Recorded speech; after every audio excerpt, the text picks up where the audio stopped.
Good evening, ladies and gentlemen. Welcome to the Ranting Monkey. I'm your host, the Ranting Monkey, and I screwed up my own intro. Welcome to Monkey in the Morning. That's what I meant to say. God damn. Um, we've had some pretty heavy topics lately. Ever since the New Zealand thing, it's just been heavy, heavy, heavy. And I thought we'd lighten it up a little bit. I thought we'd have a more fun stream, something a little less depressing. Um,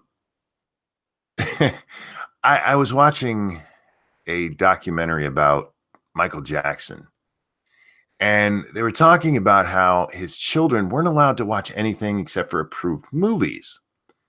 And as they're showing the approved movies, it looks like the inside of a blockbuster back in the old days, back when they only had videotapes. Do you guys remember videotapes? VCR tapes? Um, and it's like, wow, all of that there. It's thousands and thousands of dollars worth of movies, and they're like worthless now. Worthless. And it made me think. We did a stream a long time ago. It actually predates the naming of Lords of the Night. We did a nostalgia stream, and it was kind of weird because SDA was on there, and I think she was still 20 at the time, and having a 20-year-old talk about nostalgic things, it sounds like a bad idea, but she did pretty good with it. Of course, most of it came from me and Scribe because we're old as fuck, and when you get to be our age, you start to get to that. I remember when we did this kind of stuff back in my day, sonny. And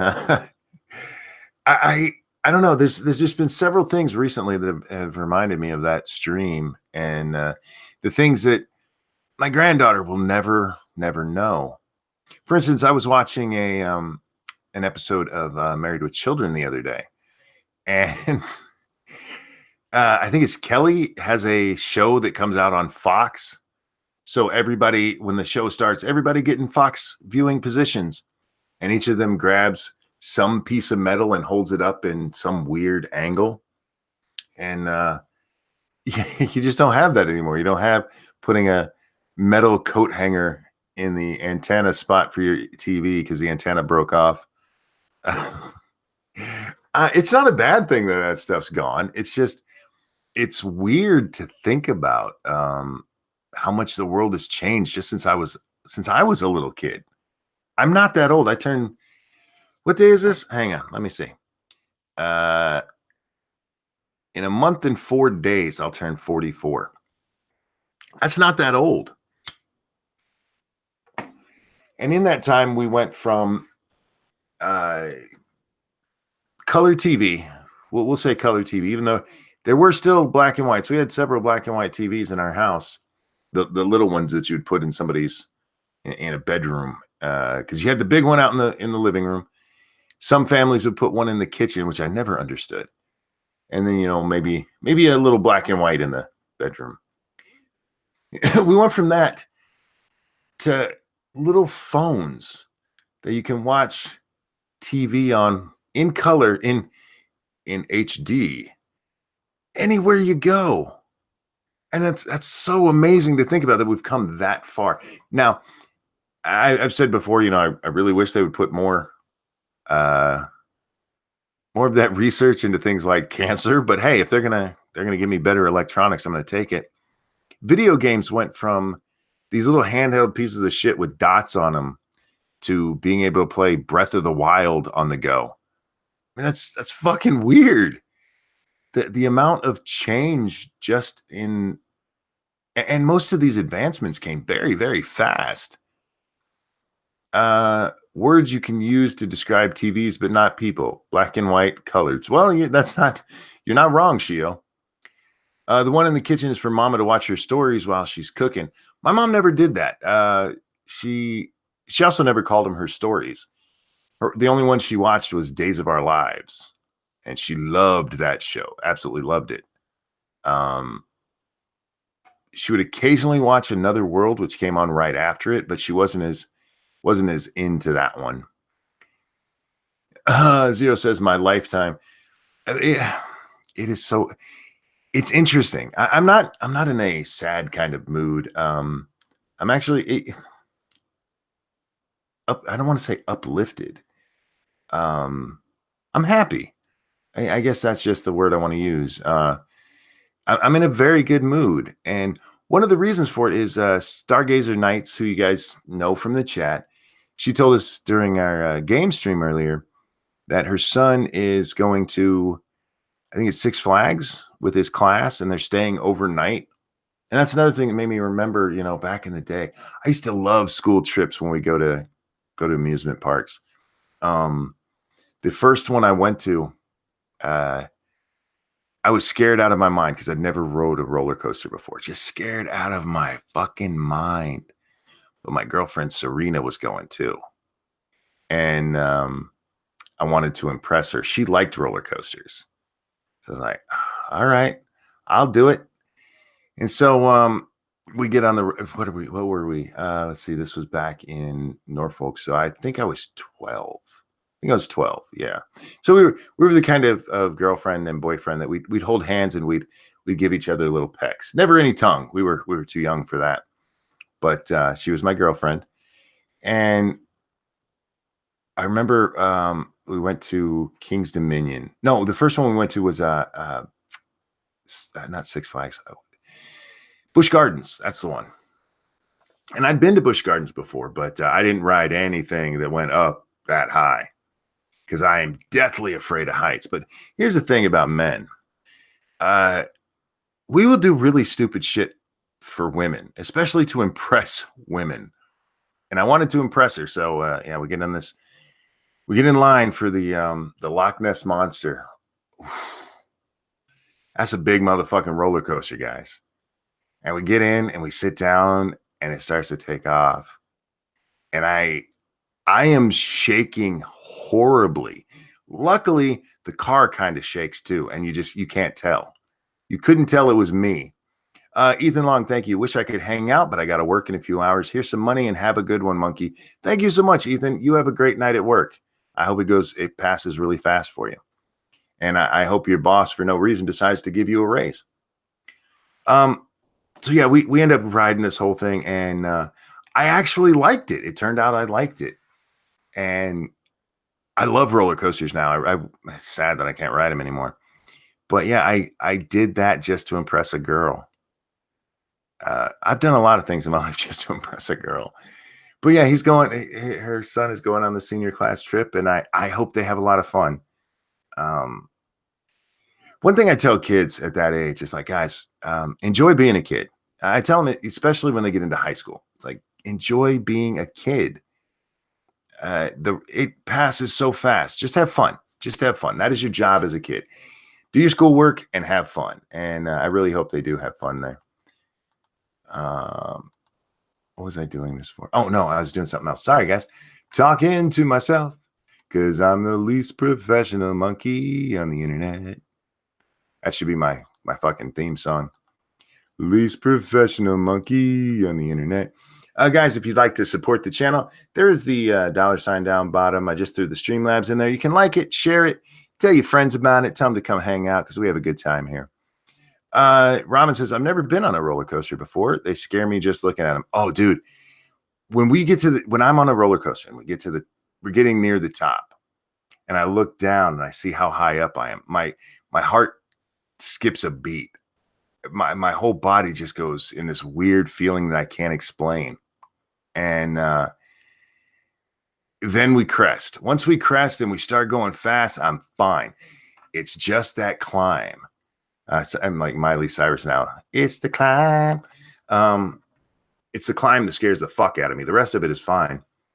I prefer wooden roller coasters because I like the up and down motion. Peter says, monkey. How you doing, Peter? I forgot where I was going with this whole story. Oh no, going back to Married with Children for a second. That whole scene where they're holding up when they get into their fox viewing positions, and I was thinking, like, Grand Monkey is turning 4 here in a little over 2 weeks. If she watches Married with Children for the first time at 14, she'll have no idea what the fuck that even means, what that joke is all about. And it'll only be like 25, 30 years old at the time. That's how fast technology, to the fact where nobody would even know what that means. People born to, for instance, they talk about people born after 9/11, and they never saw the World Trade Centers. Um, the world has just changed so much, and it's so weird.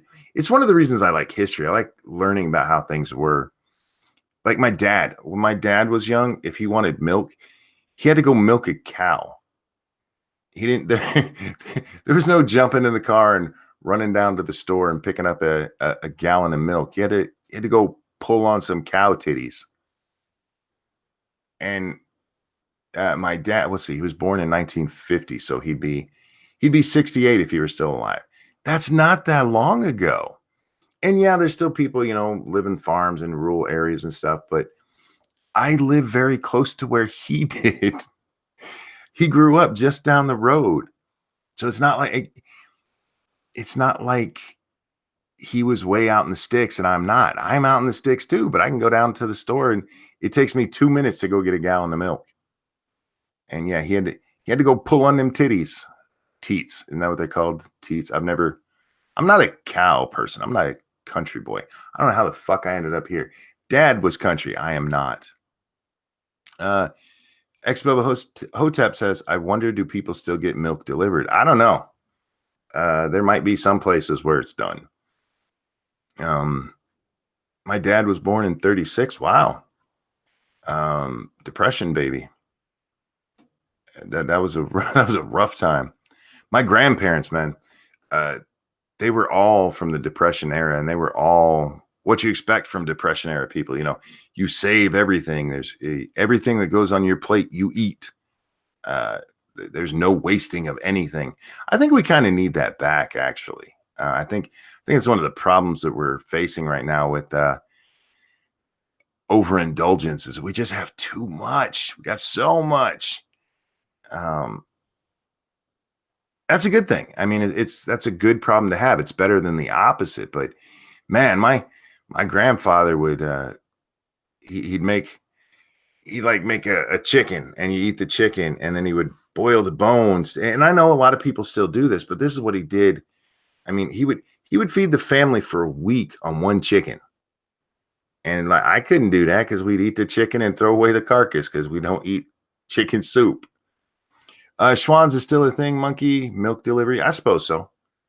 And they'll deliver steaks to your house too. Really expensive. Excuse me. Ramen says, yep, eat what you put on your plate and don't get up until you're finished. I hate that. I was an adult. It was actually probably, maybe only 10 years ago. I was in my 30s when I finally heard somebody on TV say, you don't have to eat everything on your plate. And I was like, you're right. I'm a grown ass adult. I do not have to eat everything on my plate. When I was young, mom made my plate for me. And she's like, you have to eat it all. And like, but you put Brussels sprouts on here and I don't like them nasty things. Or you put liver on here, or you put spinach on here. And mom, see, back in the day, back when I was young, fresh spinach wasn't a thing. I don't know why. They would serve you mushy spinach out of a can. That's just gross. I'll eat fresh spinach just plain. It's nice. I like it. But yeah, it looked like somebody had snotted all over the spinach, and I hated the taste. But every time we had it, mom would make me have some. And yeah, you could not get up from the table until you were ready or until your plate was empty. And there were many nights I sat at that table for 3, 4, 5 hours because I did not want to eat this shit. And it's not like it was the first time I'd had it.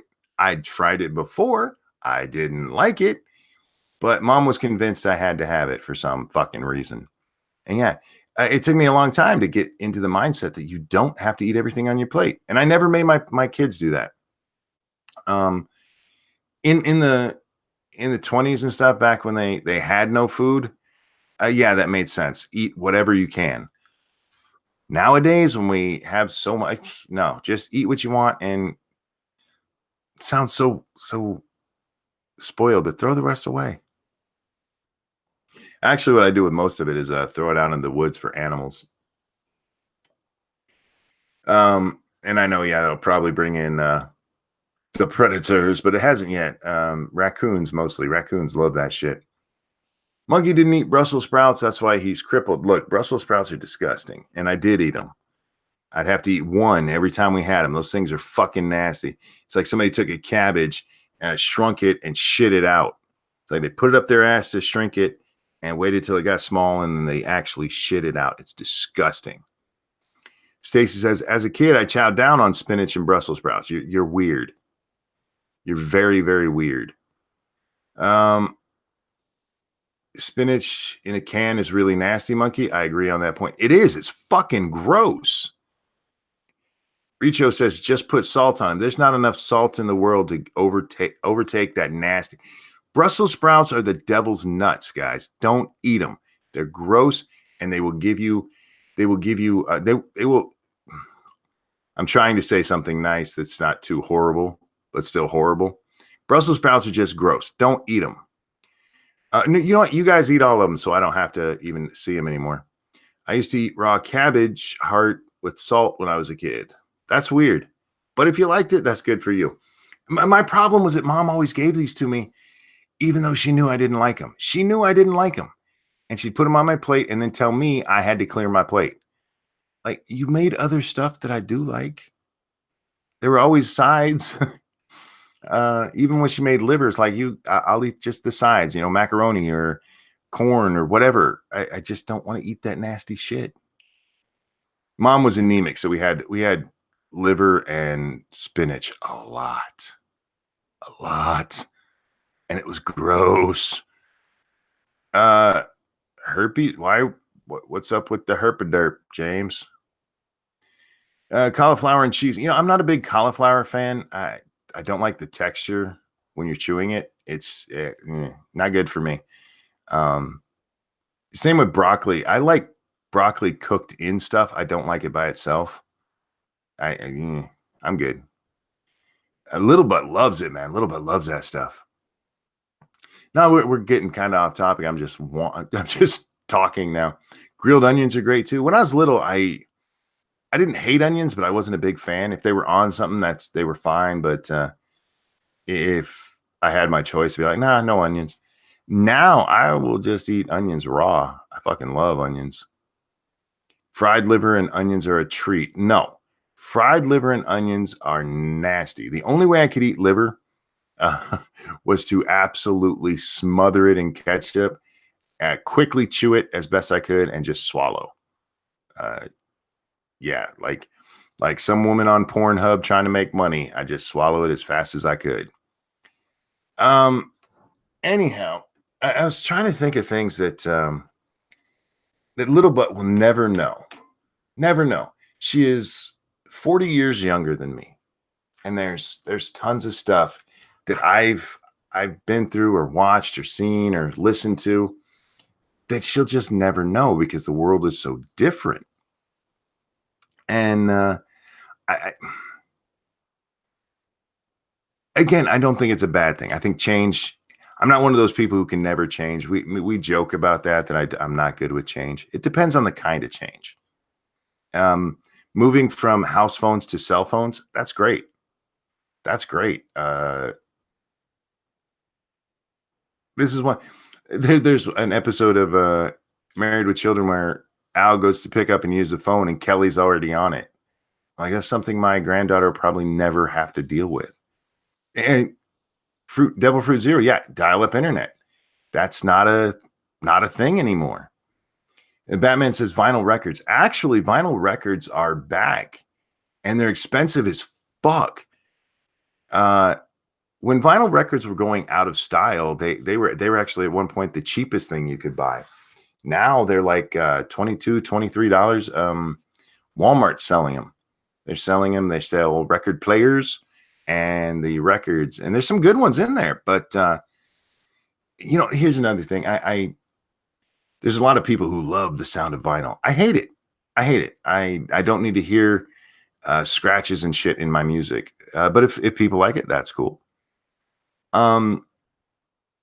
75 cents. What?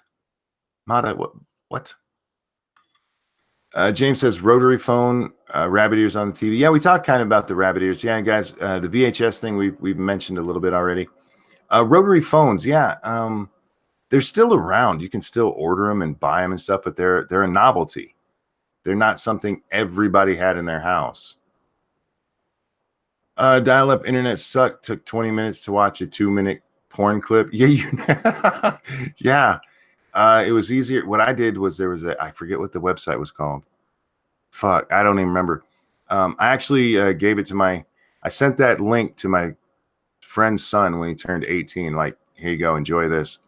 But it was a site that had pictures, and they loaded pretty fast. It wasn't too bad. I need to get a record player. I have a bunch of old Michael Jackson vinyls. Yeah, Walmart sells them, so go check them out. I want to say they're just under 100, like 78 or so. I can't remember, but I do remember the price of them fucking records because I thought that would be cool. I would, and then I looked at the price. I'm like, I don't need that. James Colley says video arcades. There are still a few of those around. You got to go to a big city or an amusement park. They have them in there. Mata said you said something about cents. Oh, I don't even remember. Frosted Glass said blowing in Nintendo cartridges. Yes, but it worked. It worked. And the funny thing is we all had that thought because it's not like we watched a television show that told us to do it.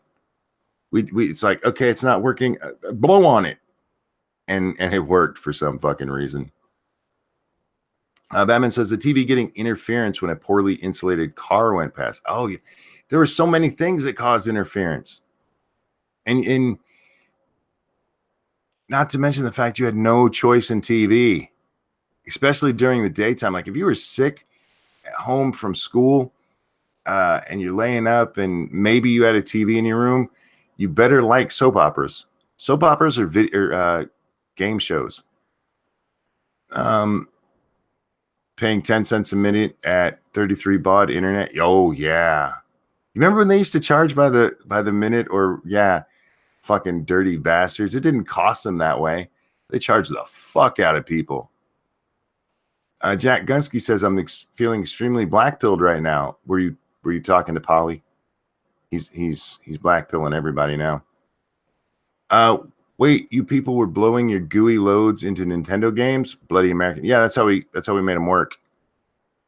We would sit there and we'd jack it into the game. Walkman and the tape gets chewed up and then pen it back in the case. Yeah. The name of the show, I named this one Be Kind Rewind because my granddaughter watches movies all the time. And when my daughter was a child, she loved movies and we'd watch them all the time too. But then we'd spend 10 minutes rewinding all of them. Remember getting charged for not rewinding videos? I always rewound mine because I was a good person. I was a good person. Car phones. Do you remember? Oh no, remember how cool they used to look in the 80s with their car phone that looked like a wedge of square cheese? It was weird. Anti-skip on CD players. Yeah. I don't know if they'll even have CDs by the time she's old enough to care about them. Saturday morning cartoons. Yeah, you don't need Saturday morning cartoons. Now you have all the time cartoons. If you could get a Nintendo game cartridge to work, you were almost certified to do CPR. No, I always got them to work. I never had one that actually went bad. I've been feeling a little hopeless since the New Zealand shooting. Well, that's Jack. The reason that we're not doing like news and stuff tonight, we're just taking a trip down memory lane is because yeah, I'm burned out on that stuff, man. I didn't look at Twitter at all today. I just looked before I came on here and I'm like, I don't want to do news. We might touch on it later. But yeah, I'm having fun talking about this. Excuse me. I remember when white people were evil. That was just the other day, wasn't it?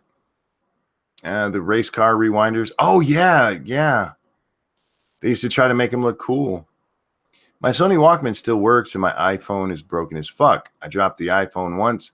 I beat the shit out of my Walkman over 2 decades. Little but will miss quality. Yeah, that's it's not necessarily a quality issue. I get what you're saying, I do. But when you start to upgrade electronics to the point where we are today, I mean, it's gonna be hard to make them as strong as a Walkman was. A Walkman was a brick, man. Just because you didn't want to waste time rewinding the VCR. Oh, you mean just paying the fee? Remember the biggest thing in home entertainment? Pong. Pong was not that big. It was pretty small, but people loved it. The NES, when it came out, now that was huge. There were a lot of people who had Ataris, a lot of people who had the different, because there were the 5200. It started with the 2600, then the 52, then the 78, and then the NES came out, and that's where just video games exploded in the country. And of course, the Master System came out from Sega around the same time. My game of choice was always Roller Coaster Tycoon. I loved Roller Coaster Tycoon. I played a shit out of Roller Coaster Tycoon. Me and Lady Monkey both played a bunch of that. And we played 2. And then I got 3. Excuse me. I muted myself earlier because I didn't want you guys to hear that, but I don't want the dead air either. So you make a choice. But yeah, me and Lady Monkey used to play a bunch of that, and then we played 2, and then 3 came out, and it wouldn't run on my computer. Back in the day, guys, video games would come out on a computer, and like half the people who owned computers couldn't play them. The drivers didn't work. There was all kinds of reasons that video games wouldn't work. And I was like, well, fuck it. And I put it away for about 2 years before. And then I got a much bigger upgraded computer that would look like shit compared to mine now. But I finally got to play 3, and 3 was okay. But 1 and 2 were just so much fun. Do not play the newest installment of Roller Coaster Tycoon. It sucks. That's how I feel about the newest Sim games, both SimCity and The Sims. Sims 4 is trash. Jack says, yeah, Roller Coaster 3, Tycoon 3 was It really was. They tried, I don't know. I like the ability to ride the roller coasters, which they didn't have in 1 and 2. And they picked up from other ones. What was that other one that was out? Sim Theme Park? Was that the name of it? That one was fun. It was a lot sillier, and you could ride all the rides. And yeah, we can't talk about this without Tetris addiction. Lady Monkey used to play the fuck out of Tetris, and she'd kick my ass. And we used to have competitions all the time, me and her playing. And I'm man enough to say I used to lose a lot. I liked the Wizards, but all anyone remembers is It's So Bad, Power Glove fail. Oh, the Nintendo Power Glove for the NES, and that gyro bot that they had for some fucking reason. However, they did have the light gun, which we got in our set, and I used to play the fuck out of Duck Hunt. I was bored one day, so I actually stood in front of the TV and rolled Duck Hunt over. That's something I don't think kids these days will understand either. How many people in the chat know what rolling over a video game means? Has Lady Monkey tried Tetris 99? I don't think so. She's addicted to mobile games these days. Mobile games and Fortnite, y'all. Her and my son play Fortnite a lot. Remember the first time someone said they had a 1 gig PC? I remember thinking, a 1 gig PC, Jesus Christ, I could put all of my games on that. And my buddy's like, really? I'm like, yeah. And then the bigger games came out. Yeah. I rolled Space Invaders over a few times when it first came out. Cool. I was never that good on any other game, but I fucking loved Duck Hunter. And that little dog that came up, Fuck that dog. I wish you could have shot the dog. Probably youngest here, 18. I barely know what it is. Barely know which what is. Oh, for the record, I asked you guys if you know what rolling it over. Rolling it over, back in the day, say the score only went up to 999,999. Well, when you got that 1 millionth point, it would just reset the counter. And on some games, that gave you like an extra life. On most games, though, it was just like, oh, cool. And that's what I got for my duck hunt. I was there for hours, man. You know how long it takes to roll over duck hunt? I used to go down to the local arcade. They had a couple of, or the local takeout. They had a couple arcade games. I used to play Frogger. Oh, I loved Frogger. Frogger was great. We used to go to a pizza place in Virginia, Peter Piper's Pizza, and they had a Punch Out game. It wasn't Mike Tyson's Punch Out. It was just Punch Out. It was still the same game. They just hadn't associated Tyson to it yet. And every time we went there, I used to play that game. I miss that place. I love the smell of that place. So that's another thing. When I get nostalgic, mostly what I think of is places that I usually attach smells to. It's usually I remember going to the beach with people, and I love the beach for everything, you know, the water, the sun, the sand, but the smell of the beach. I remember taking our kids down to the beach for the first time. We went down and visited my father-in-law. He still lives in Virginia, but he lives up near Richmond. And we took one day and was like, okay, we're going to take the kids actually down to the beach. And if you've never been near the ocean, you can start smelling it several miles away. And I remember we're driving to it, and my daughter's like, what is that smell? And I'm like, that is the smell of heaven. And we got there and we went into the water and everything, and they were complaining about the taste. And it was weird to me because I grew up there. I grew up on the beach and everything. And it never entered my mind that anybody else would, you know, get a little seawater in their mouth and go, oh, that's gross. I'm like, that tastes wonderful. Frosted said, smell is the sense most closely tied to memory. Well, that makes sense then. Nintendo handheld Donkey Kong, the orange one with the split screen. Do you guys remember the little mini arcade games? They had Pac-Man and Frogger. Those are the two I remember the most, but it looked like a little arcade machine, like less than a foot tall. I always wanted one of those, but again, I was a poor kid, so we never got those.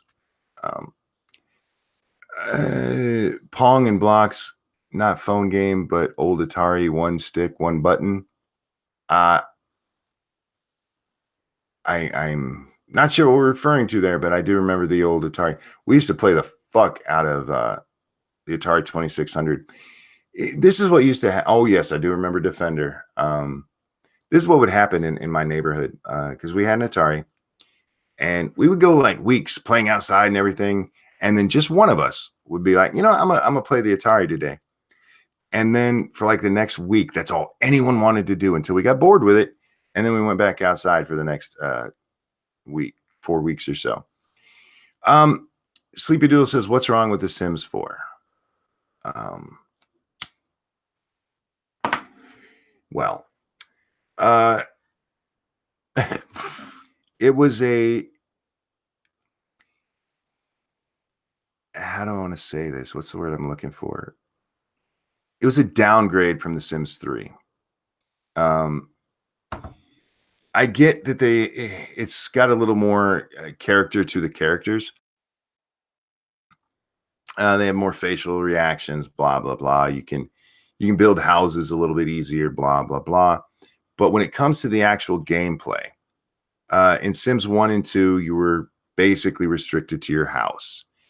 3 comes along, and not only can you go to your house, but in real time, you can go to anywhere on the map. You can go visit other people's houses. You can go downtown. You can go to stores. And then 4 comes along. 4 comes along, and not only are you restricted to your house, but there's like not much you can really do there. And if you want to go downtown, you can go down there, but they only have like 3 stores. and there's 3 was a better game. 4 looked like they were building it to be played on Facebook. Sonic. Oh, I loved Sonic, but my favorite game on the Genesis was Evander Holyfield. Are you guys noticing a trend? I like boxing games. I played the fuck out of Holyfield, man. I couldn't get it new when it came out, but I did rent it a few times, and then somebody had a yard sale, and I picked it up for like $3. Oh, it was great. It was awesome. I love that game. But me and Lady Monkey used to play. Oh fuck, what was the name of that game? Road Rage. Road Rage? Yeah, it was a motorcycle game where you'd beat the fuck out of each other with like chains and steel bars. And if they swung at you and you swung just right, you could grab it and smack them back with it. It was awesome. We used to play the fuck out of that. Renting games, I remember that, right? Road Rash. Thank you, Johnny Hellcat. Yes, Road Rash. 8-bit Nintendo Legend of Zelda. Yeah, people are questioning my Zelda credibility over on the Twitter machine. I beat the original Zelda with a gold cartridge. Kiss my ass. I wish I still owned that because that gold cartridge is worth a lot of fucking money these days. Ever played Twisted Metal? I haven't. I've seen gameplay of it. You love boxing and yet you have not heard of zombie punch porn. I like boxing. I'm not sure I want boxing and porn mixed together. Double Dragon. Oh God, Double Dragon was so big there for a while. And Contra. Oh man, we used to play the fuck out of Contra. Yeah, so many good games back then. And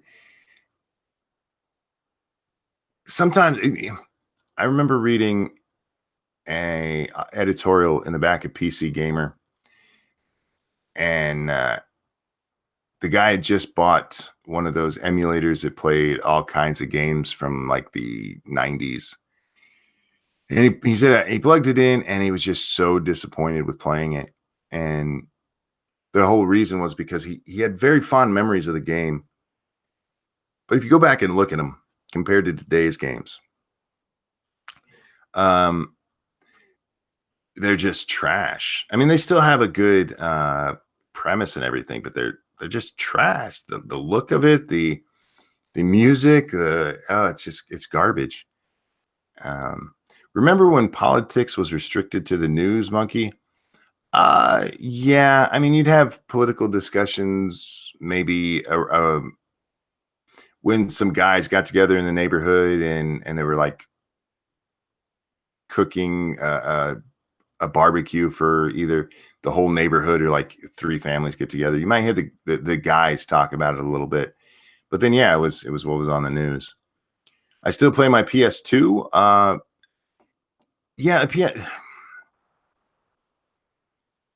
I can't go back. I've tried and it's just, Was this back when Monkey made videos? She'll bite me. Up, up, down, down, left, right, B, A, start. I think, no, it was there was more than just BA. Wasn't it BA? Wasn't there 2?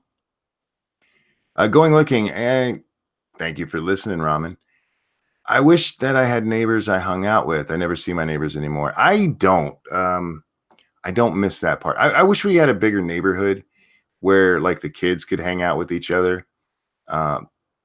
But even where I grew up, mom always had maybe 2 friends, maybe 3 on the direct block we were on, it was a cul-de-sac really, but they called them courts. I don't know why. Plugging your Nintendo cartridge into the top of a Game Genie. I never used a Game Genie. I'm not a fan of cheats. I'm not saying you're a bad person if you use them. That's up to you. But I just don't. Even if I do have a theory, if you beat a game and then you want to go cheat through it, that's fine.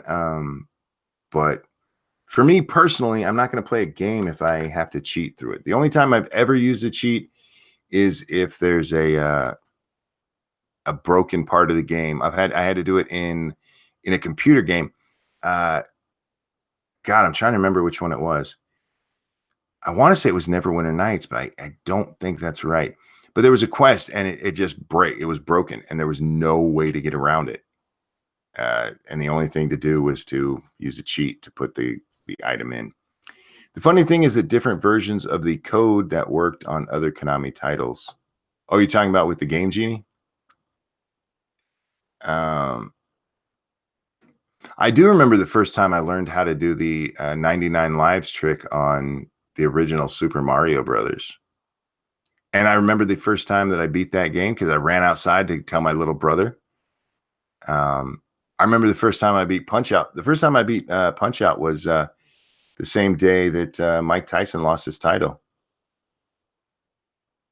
Kitty Stalker says, Ranting Monkey, today's my 26th birthday. Will you sing to me? Absolutely. Happy birthday to you. Happy birthday to you. Happy birthday, dear Kitty Stalker. Happy birthday to you. I hope you have a wonderful day. I hope you enjoy your birthday as much as you should. Court is what a cul-de-sac is if there are many cul-de-sacs near one another. Oh, is that what they do? I am not a city planner except in the game Sim City, and they don't actually make you name streets in that. Oh man, I would kill for a really good Sim City to come out. And I know everybody tells me to play what's the name of that fucking game? Cities Skylines, I think it is. And I played it, and it's just not as good. I haven't played it in a while, and I haven't played any of the DLC for it.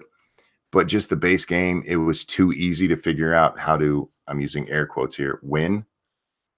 The other day you said you're old. You are not 40. I'll be 60 in June. Mark, 40 to me right now feels old, and it's probably how my body is and everything. If I'm looking at what's actually old, 60 doesn't look old to me right now. 80 is about where I say, okay, you're old. But the way the shape my body's in, I feel old at 40. Jesse, thank you so much. Big Monkey in the house. Yeah, I am here. I miss Sim Tower and Sim Ants. That was fun. You ever play Sim Earth? I could never even figure out how to play that fucking game, but I tried. Sim Ants was cool. I never played Sim Tower. I rented Sim Ant for whatever console it came out on. And me and Lady Monkey tried it because we were huge fans of Sim City. And we first played Sim City on the Nintendo. Hello. Polly, my friend, how are you, sir? I'm doing all right. How are you? You know what? I'm getting in a good. I was in a good mood, and I'm holding on to it because I'm not talking about news tonight. Right? No, that's fine. That's cool. I like it. I'm taking a trip down memory lane. Talk about retro games. Well, we've been talking about all kinds of shit. That's just something that has been brought up. Ever play Lemmings? Yes, Lemmings is a fun game. I managed Sim Earth, got a whole mammalian civilization going. Cool. But they killed themselves with nuclear weapons. Yeah, and I could never get the concept. I wasn't sure what I was supposed to do, and it never came with a book because I was renting it. Would you ever play American Truck Simulator? I own it and have played it. Also, or Euro Truck Simulator 2. No, I haven't played the Euro ones. From what I can see, if you buy one of them, there's no real need to get a different one. There's a Euro Truck Simulator? Euro Truck Simulator 2. What is it? Just a game where you're collecting licenses and permits? Hang on a second. I'll explain it. Thank you. Nope. Finally, someone else is here. What? Oh, that's mean.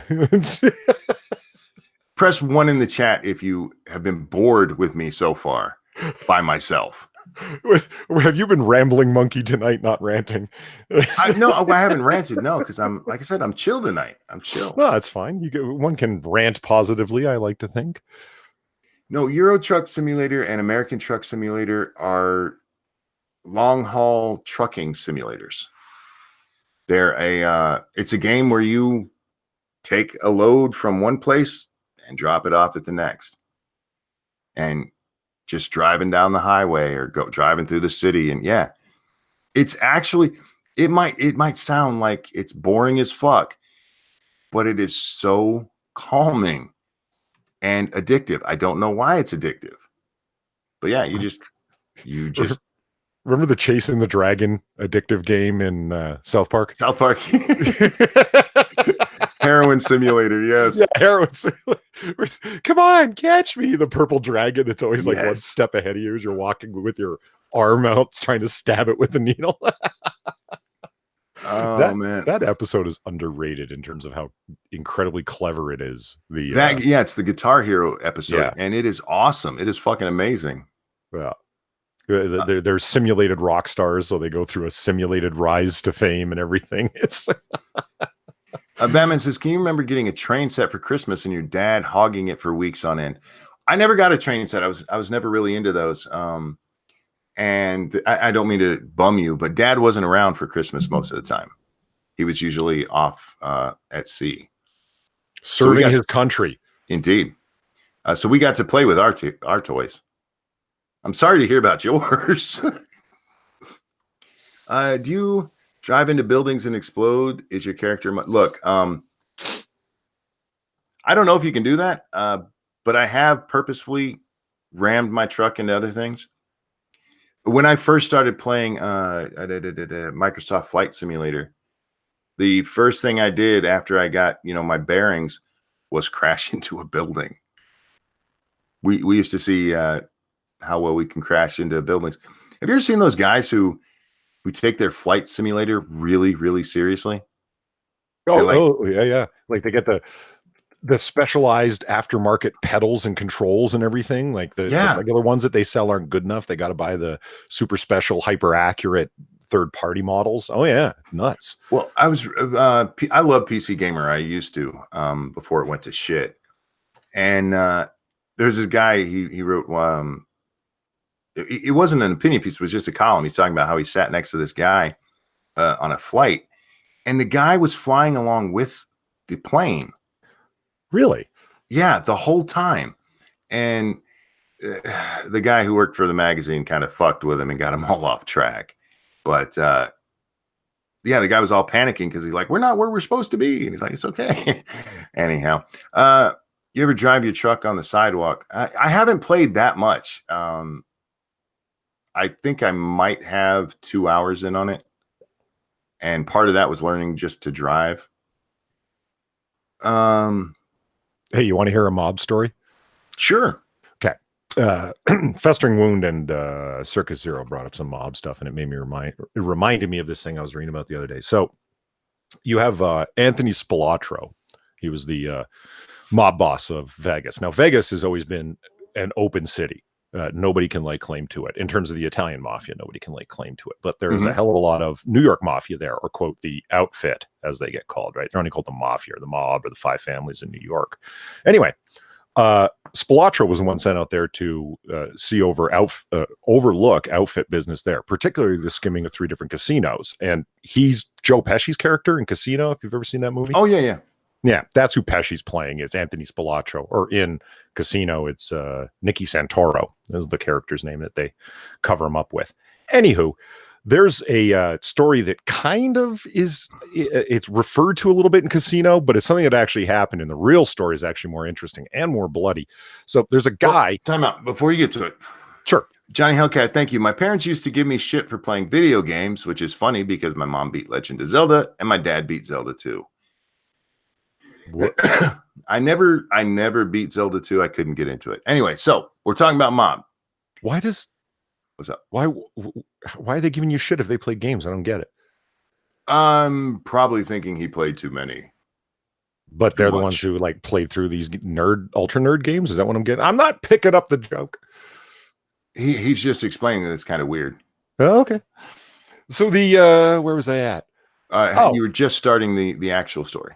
Okay. So Spilatro's crew that he had put together were busy doing card cheating, basically, is the best way to say it, in casinos. And he ended up getting permanently barred, put into the so-called black book.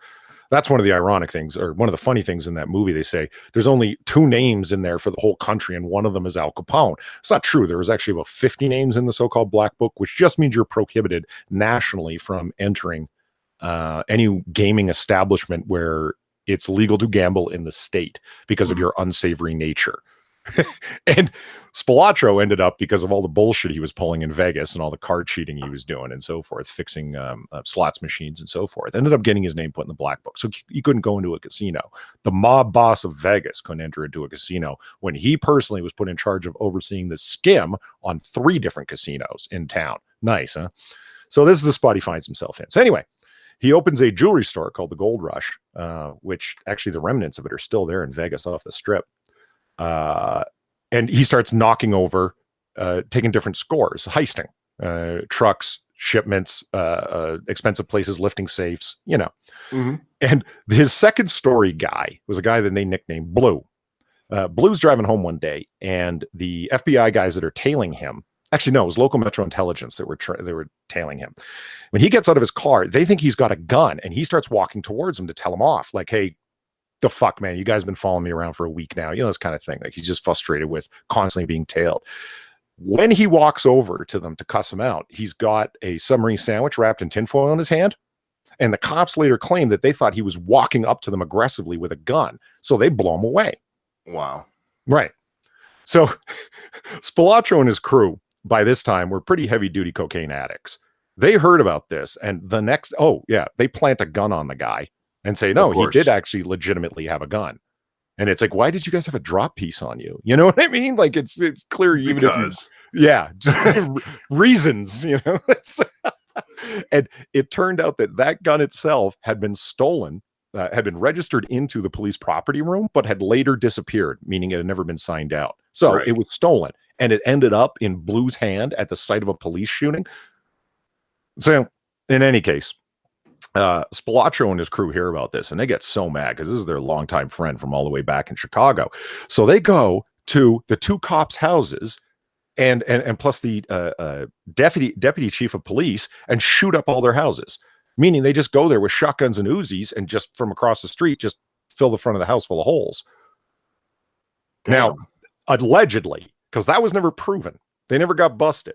What they did was get high as fuck on cocaine and go shoot up a bunch of cops' houses. Like, that's the level that these guys were operating on in the mid-1970s. Like, you know, tuned up as fuck, violent as hell, and not giving any fucks about how far they were willing to go. But, of course, nobody caught them doing this, or there was no witnesses seeing them do it anyway. It was just, bang, bang, bang, we're going to shoot for like 2 minutes straight and then drive away. And they did. They did it 3 times in one night. However, there was one criminal charge of conviction that came out of it. One of the cops was inside, and he was talking to his wife in the kitchen, which was towards the front of the house. And as soon as bullets started flying through the window, he grabbed his wife and used her as a human shield, and she got shot dead. Jesus Christ. And because of the things and the way that all of the angles worked out and stuff, he ended up getting charged with it, with reckless negligence or whatever the fuck. And he ended up pleading it down to, I don't know, misdemeanor, violent, reckless endangerment or whatever. But he was kicked off the force and ended up doing like time on weekends. Like did she die? Yeah. Oh, wow. Real quick. Thank you, Batman. Isn't polydub what you call a parrot voiceover? Oh, I get it. I get it too. Polly want a cracker? Yeah. I was like, hey, hold on. There's a That's actually quite clever, Batman. I get it. So yeah, there's my mob story for the night. It's a little piece of Vegas and a little piece of the reckless disregard for your spouse's life. I want to talk about Jack Gunsky says, look it up. He's talking to Kyle. He says, look it up. A guy memorized pressure luck and broke the game. He did. He actually got in trouble for it. But all he did was memorize the pattern on how to play. Yeah. And he won a bunch, and they decided, look, that's not against the rules. Jack Gunsky mentions the documentary. That's how I found out about it. I watched the documentary on YouTube. You ever seen it?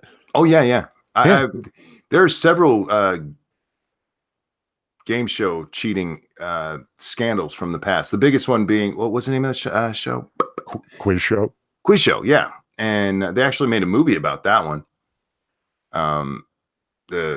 The game show and the contestant were in on it together. They were purposefully helping him win. which is weird. Batman says, "I want a divorce. How about I use you as a human shield?" Yeah, The question right before that, Monkey, do you like Looney Tunes? Good question. I do. I haven't watched them in a long time. I bought a Looney Tunes collection for me and little butt, but she was a little too young for it at the time. Mm. But yeah, I have that. Yeah, I love the Looney Tunes. So do I. I'm a huge Bugs fan. Bunny and Daffy Duck are fucking amazing. Yeah. And it would seem that Wile E. Coyote and the Roadrunner would get old, but they managed to create so many variations of poor Wile E. Coyote trying to get that Roadrunner that it's still funny. And Foghorn Leghorn, I say, like, oh, God, he's great. Well, see, here's the thing.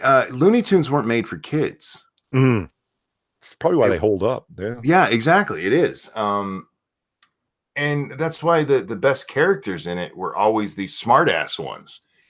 And that's why I love Woody Woodpecker. Woody Woodpecker was a dick.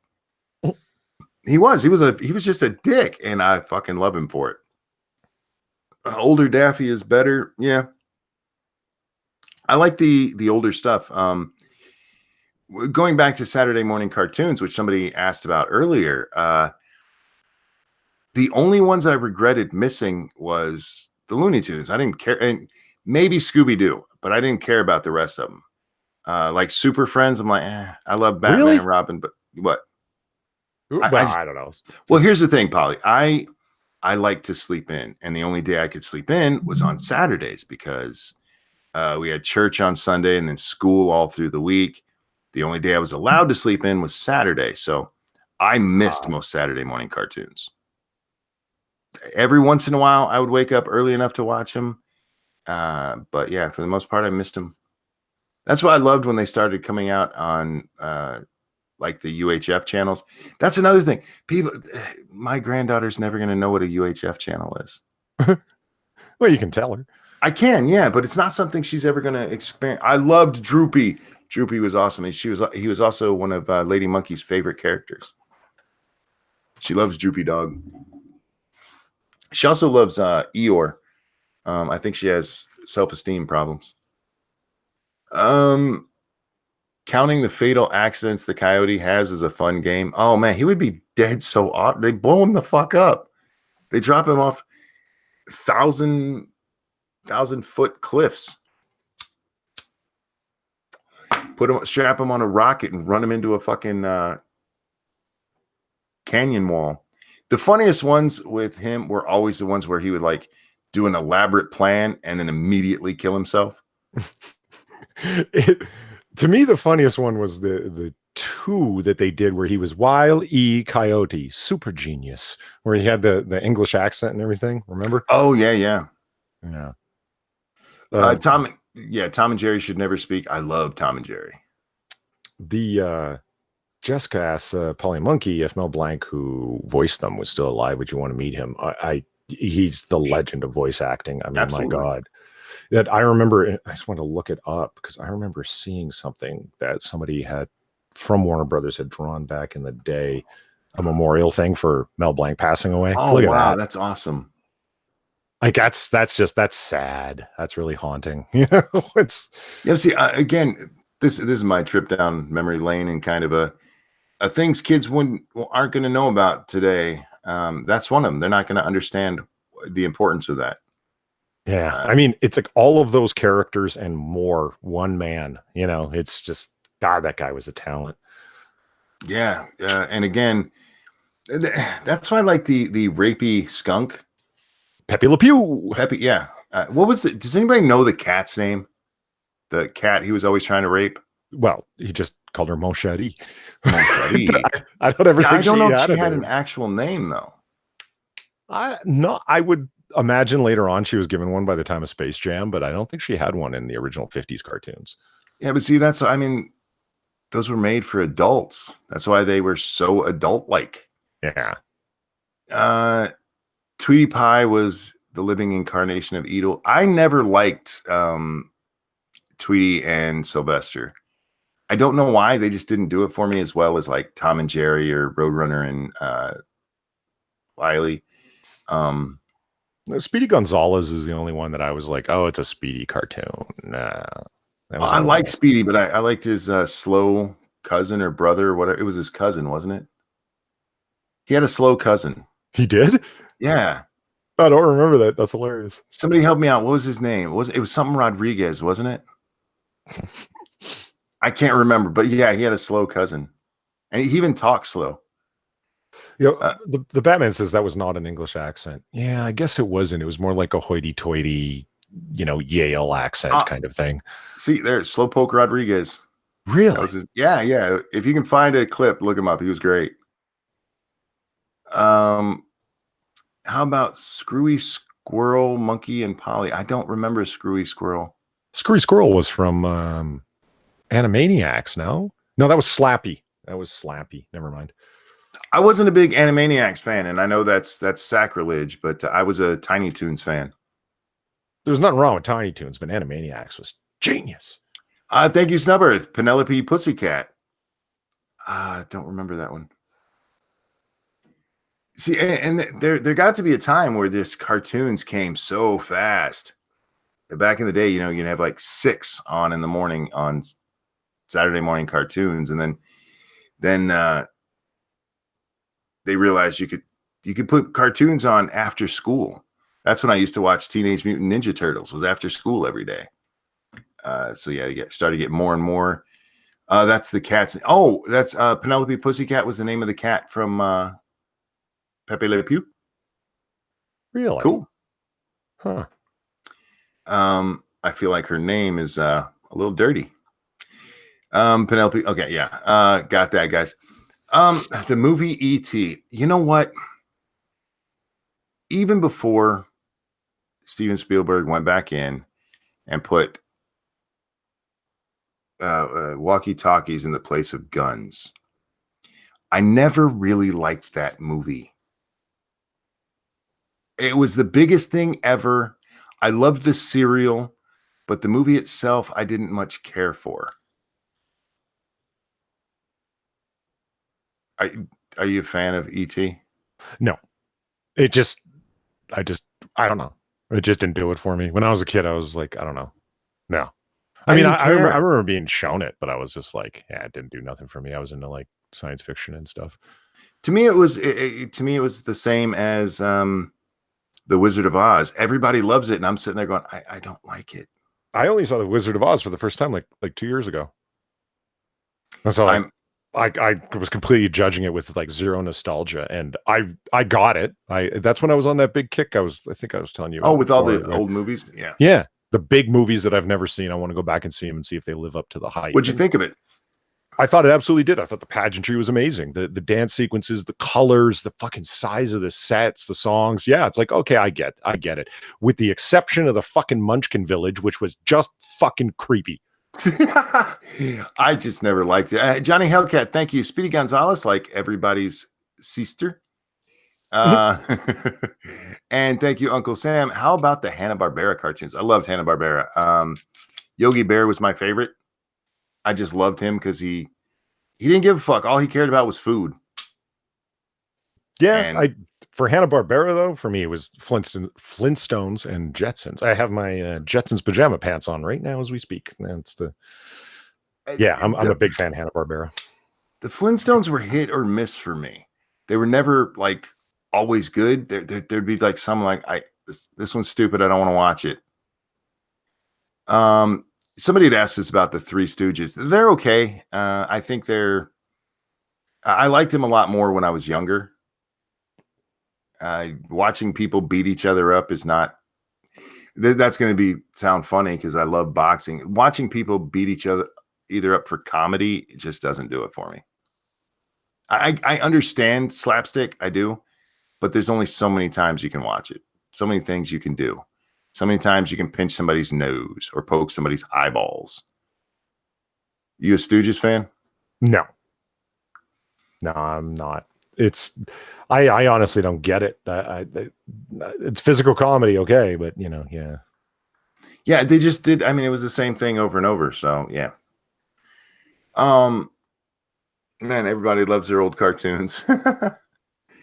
Yeah, like I said, I didn't get to watch a lot of the really old ones because I was asleep. Monkey and Polly, Rocky movies, or Smokey and the Bandit. Rocky. It Smokey and the depends. Bandit.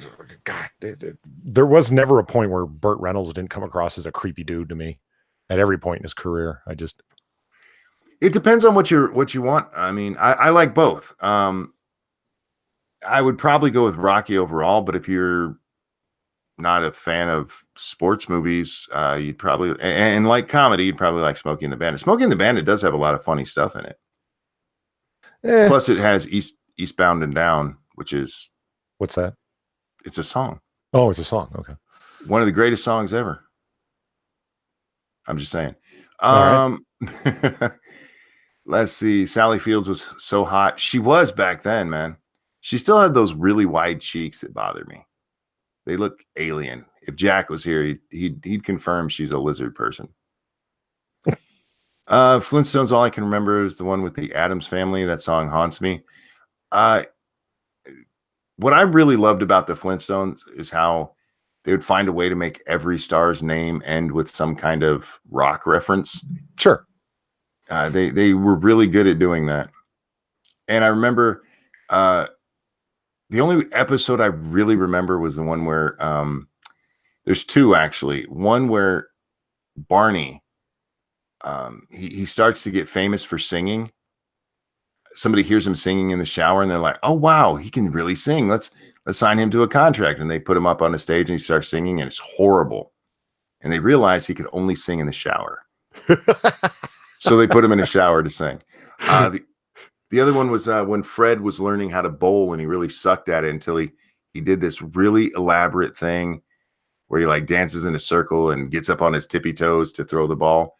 Those are the only ones I really remember. Oh, I remember that one. He figured out that it was something to do with ballet is what made him bowl well. So he had to do like the tippy toe ballet dancing to pull it off. Yeah. And then every time they showed him bowling, he would do that. Let's see what we got here. Cannonball Run. Those are okay. The Cannonball Run movies. They were silly. And there's nothing wrong with silly, but yeah, they were just kind of silly. Cavemen didn't have showers and bowling, so unrealistic. No. Okay, they had showers. They just had a woolly mammoth stick its trunk through the window. Remember? That's right. Yeah. Yeah, that's something the Flintstones did very well. The Jetsons did too. The Jetsons did a good job of making this futuristic world, but that was still really relevant to ours. Yeah. Yeah, it was really cool. Oh, the thing I wondered about the Jetsons, and like even when I was a little kid, so they all live in like these apartments that are like have these super tall legs that like they live up in the clouds, right? Doesn't anybody ever fall to their death? No. Never happens. Dumpstertron says Cannonball Run was almost too corny. Almost. It still worked. It still did. I mean, how about the Marx Brothers? I've never seen much of their stuff. Ooh, you got to, man. That's like, I mean, you should watch it just to see if it's your cup of tea. You know what I mean? Because if you're going to enjoy it, you're really going to enjoy it. I'm a big fan. I did like Groucho. Groucho was funny, and there's a lot of great quotes from him out there. Mm-hmm. It's yeah, he was. I bet these days he'd get in trouble for like Me Too or something. For everything. Just roll the dice. It's there. There's your trouble. Steven says Siskel and Ebert slam the Cannonball Run movies. Well, here's the thing. Siskel and Ebert also say they really, really loved was it I'm Gonna Get You Sucker or Don't Be a Menace? One of them, they were like, that's the greatest movie ever. And listen, I do love both movies, but I don't for a second believe they actually thought that. That was a political thing. I don't trust their judgments on movies as far as I could throw Ebert before he got cancer and got skinny. You know what? Like speaking of like old black and white stuff and comedies, that I've never been able to get into is the what's the network that still uses them? Like a Father Turner Knows Best. Classic. What's that? Turner Classic. No, Turner Classic can be cool. I like some Some of of the it is things great, up. yeah. Yeah, but it's like I'm into the noir stuff and the golden era of Hollywood black and white stuff, Oh like, man, like yeah. dramas and adventures and shit like that, especially detective stuff. I love it. But no, I meant like Father Knows Best, Leave It to Beaver, Mr. Ed, Like oh, shit. I know what you're the, talking about. the genie one, I, uh Bewitched. Bewitched. Wasn't Bewitched the later colorized one, and the earlier one was No, My Girl Genie or something like that? I Dream of Jeannie was the I colored Dream of one Genie. that came later. Okay. Yeah, I could never get into those. Like I realized Mr. Ed beats the primetime show on CNN. It literally does. It does. On Nick at Night. That's what it is. Nick at Night. Oh But yeah, I could never get into those shows. It's like, oh, but they've got like this warm nostalgic thing. And it's like even borrowed nostalgia, which I totally accept can be a thing because I'm nostalgic for movies that like the old Hollywood movies I just talked about that were made fucking decades and decades and decades before I was born. Borrowed nostalgia is a thing, but I can't do it. Or what's the other one there? The 70s Family, the Brady Bunch. Oh no, I can't do it. I used to like the Brady Bunch when I was young. But as I look back with all of those shows, they were so contrived. That's why when you started to see things that Married with Children, I mean, you guys might, if you're young, you have no idea how revolutionary that show was.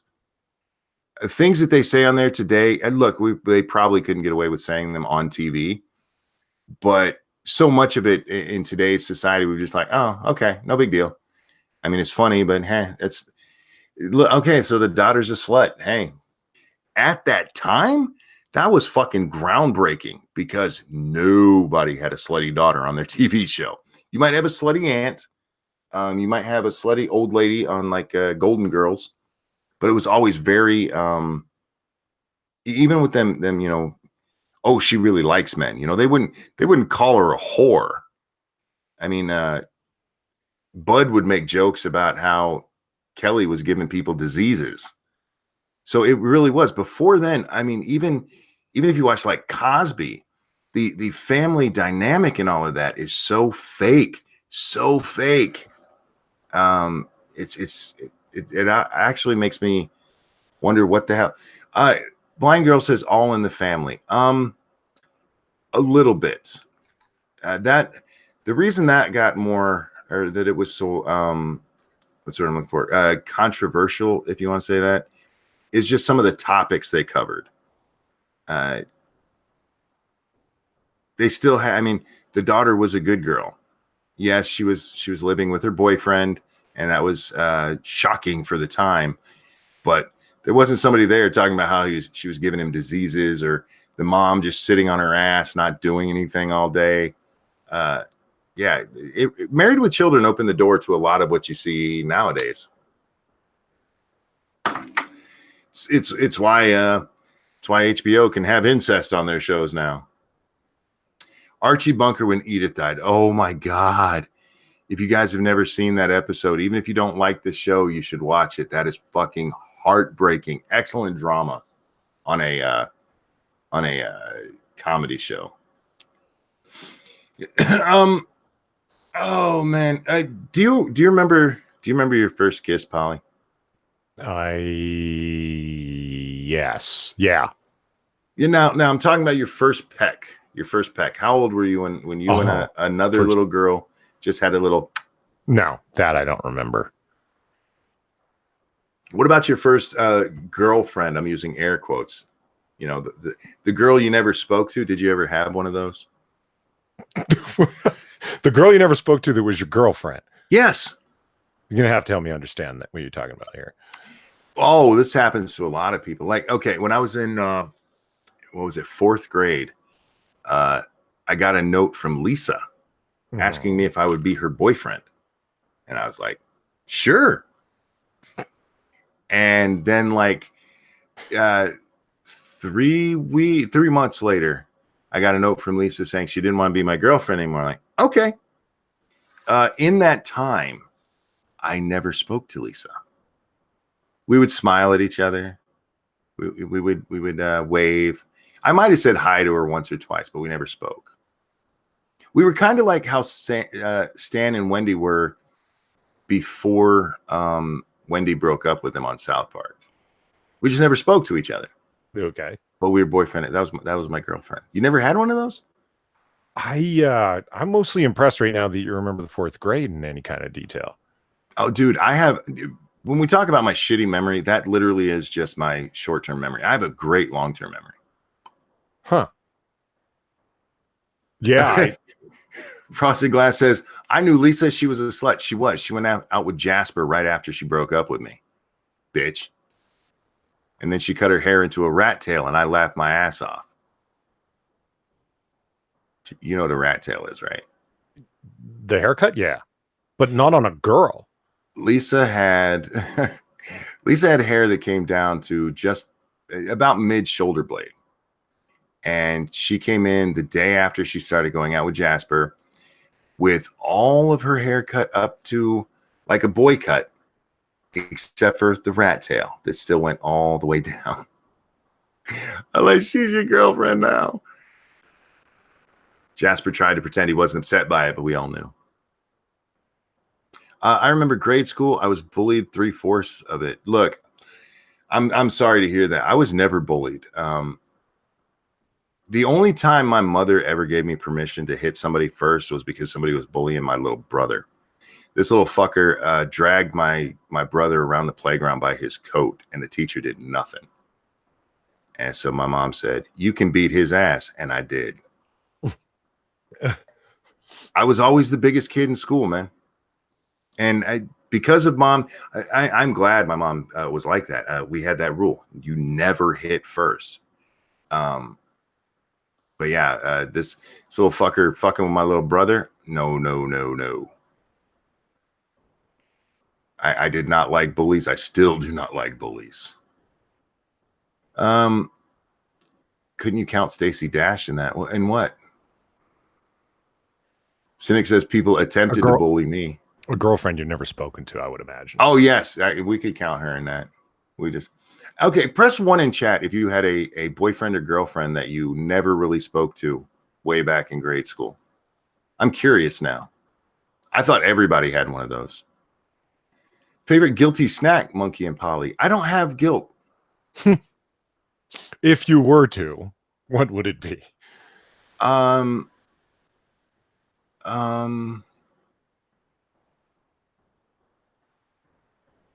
I suppose it's just vanilla ice cream because I eat way too much of it. Way too much.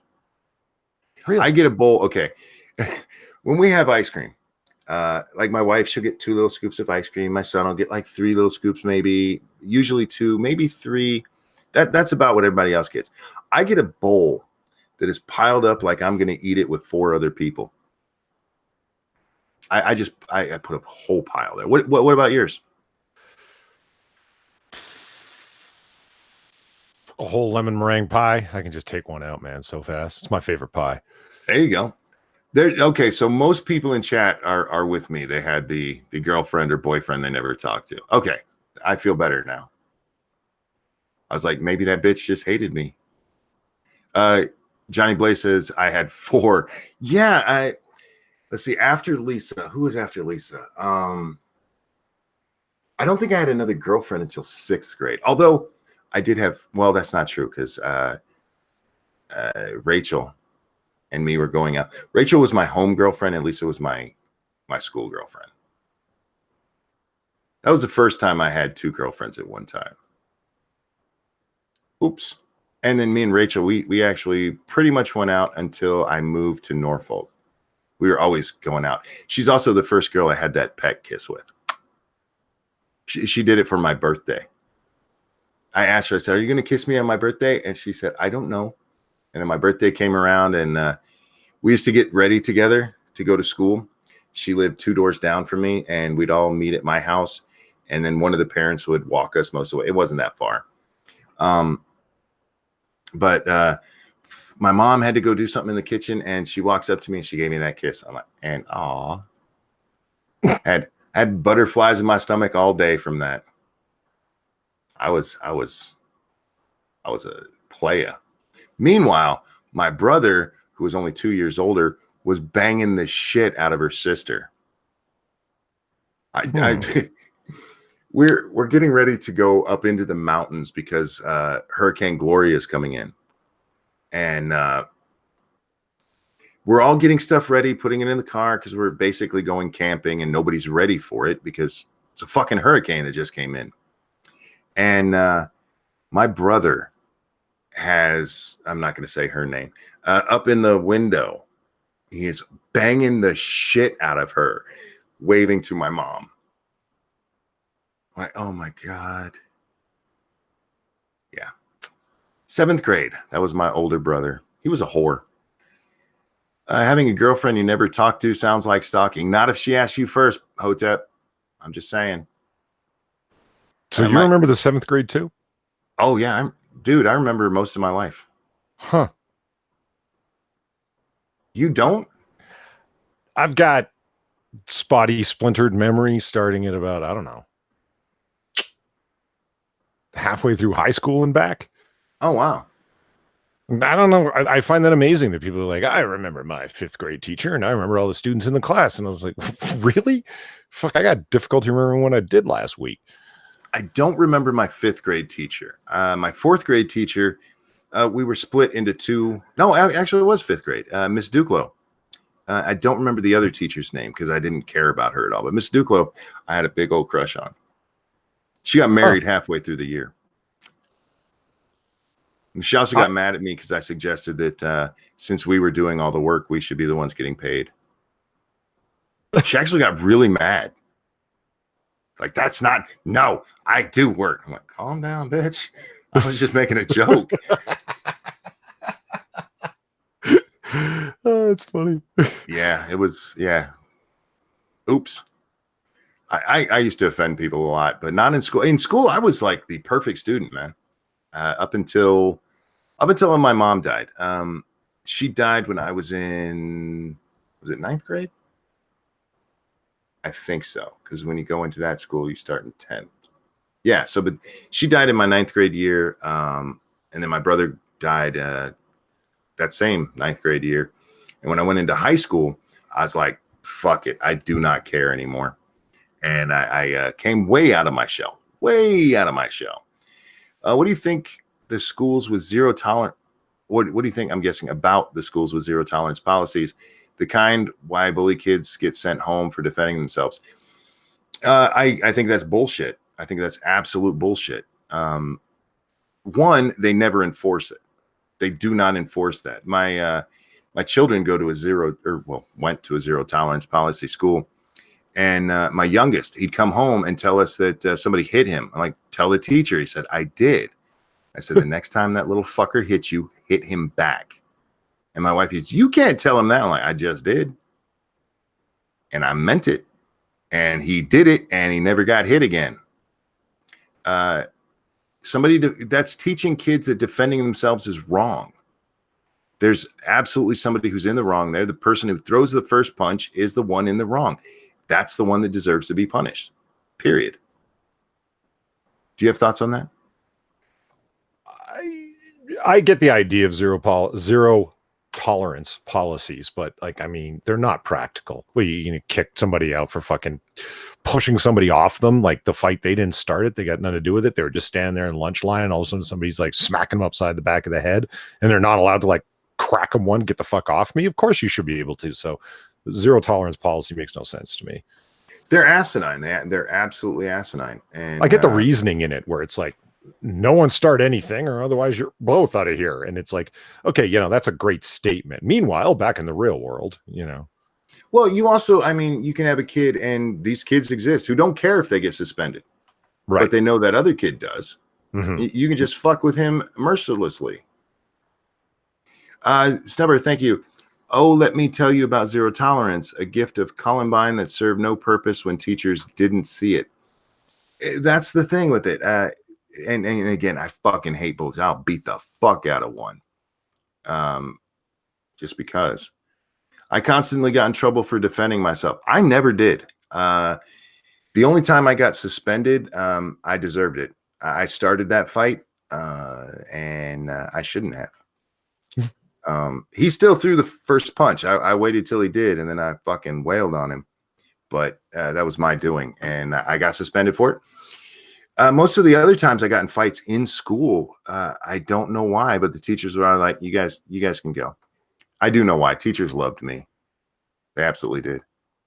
Because I was a good student. I did my homework. I aced my tests. I listened when the teacher was talking. Yeah, I was the model student. My mom would come home from parent teacher conferences and she'd go, I don't think they're talking about you. I'm like, I promise you they are.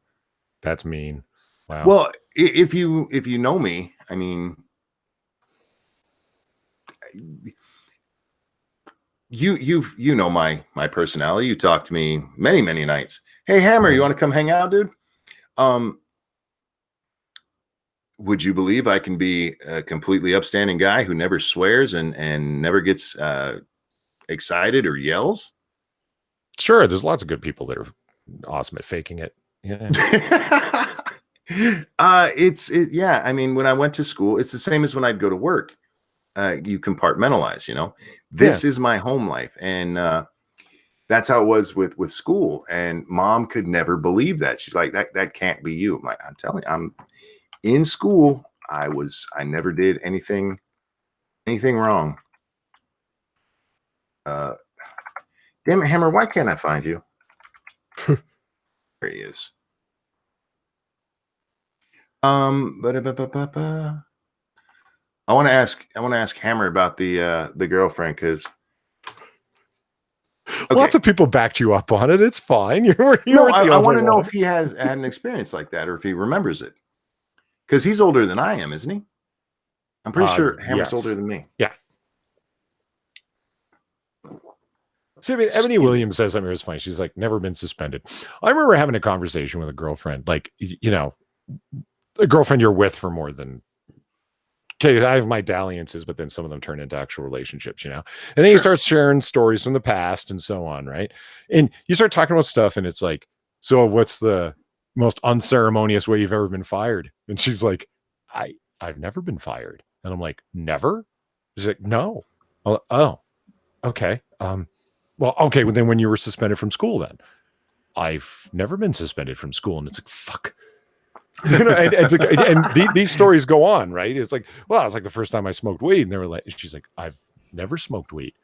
And it's like, okay, you're a nun or I'm a criminal. I don't know which one it is, but yeah. That's how I feel talking to Lady Monkey, because she was a good girl, guys. Mm-hmm. Absolutely.